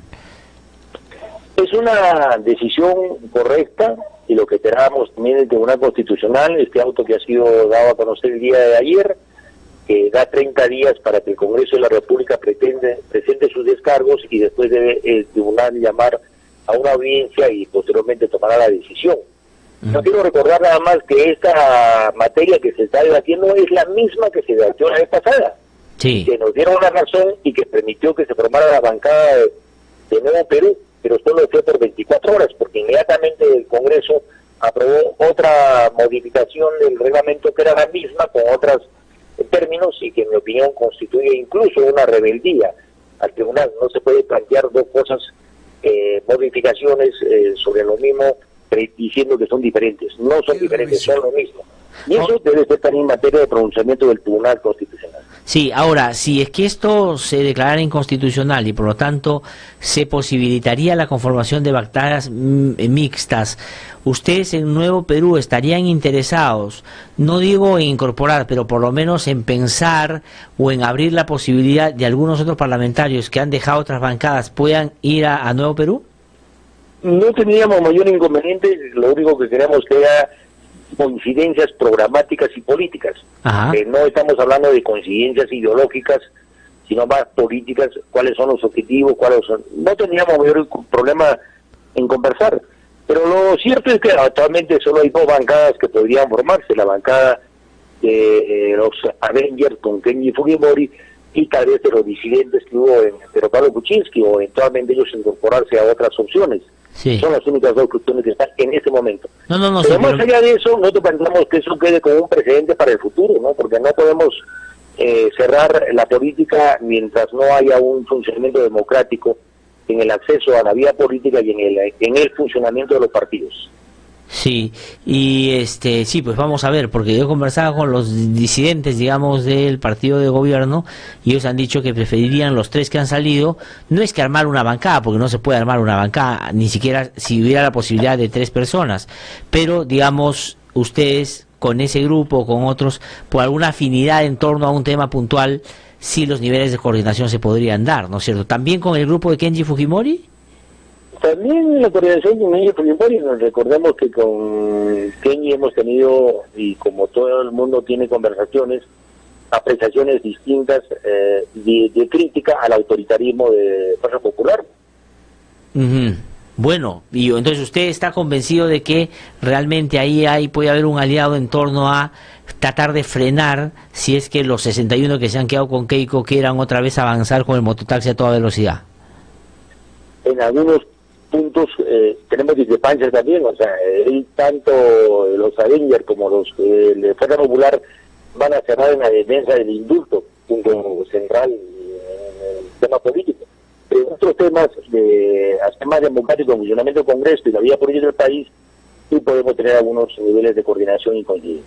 Congresista Alberto Quintanilla, muchísimas gracias por habernos contestado. Ya cuando esté por Lima seguramente puede venir aquí a nuestra cabina y con más tiempo conversar sobre otros temas también. Muchísimas gracias. Será un placer, gracias. Muy amable. Ha sido entonces Alberto Quintanilla, vocero de la bancada del Nuevo Perú, que como ustedes saben ayer ha presentado o ya está circulando un pedido de vacancia para el presidente de la República. Y otro del Frente Amplio ha dicho el congresista Quintanilla, y se puede juntar en algún momento, ellos no discrepan sustantivamente, ellos sí no han planteado el tema del indulto pensando en que eso lo va a resolver la Corte Interamericana y probablemente los jueces en el caso Pativilca, pero salvo eso, si es por corrupción, ahí hay dos bancadas que pueden caminar en la misma dirección, más los fujimoristas hay 10 más 10, 20, más 61, 81. ¿Cuánto necesitan para la 87? 86, o sea 5 más. ¿De dónde pueden salir? De Alianza para el Progreso, algunos del APRA, algunos de Acción Popular, y pueden llegar, ¿no? Pueden llegar, pero bueno, vamos a ver qué pasa. Lo central es, no dejen ustedes hoy día, dentro de un rato, de seguir los detalles de la audiencia que se va a producir en San José de Costa Rica, en la sede de la Corte Interamericana, y donde se discute sobre el indulto de Alberto Fujimori. El lunes comentaremos sobre ese y otros temas. Tengan ustedes muy buen fin de semana.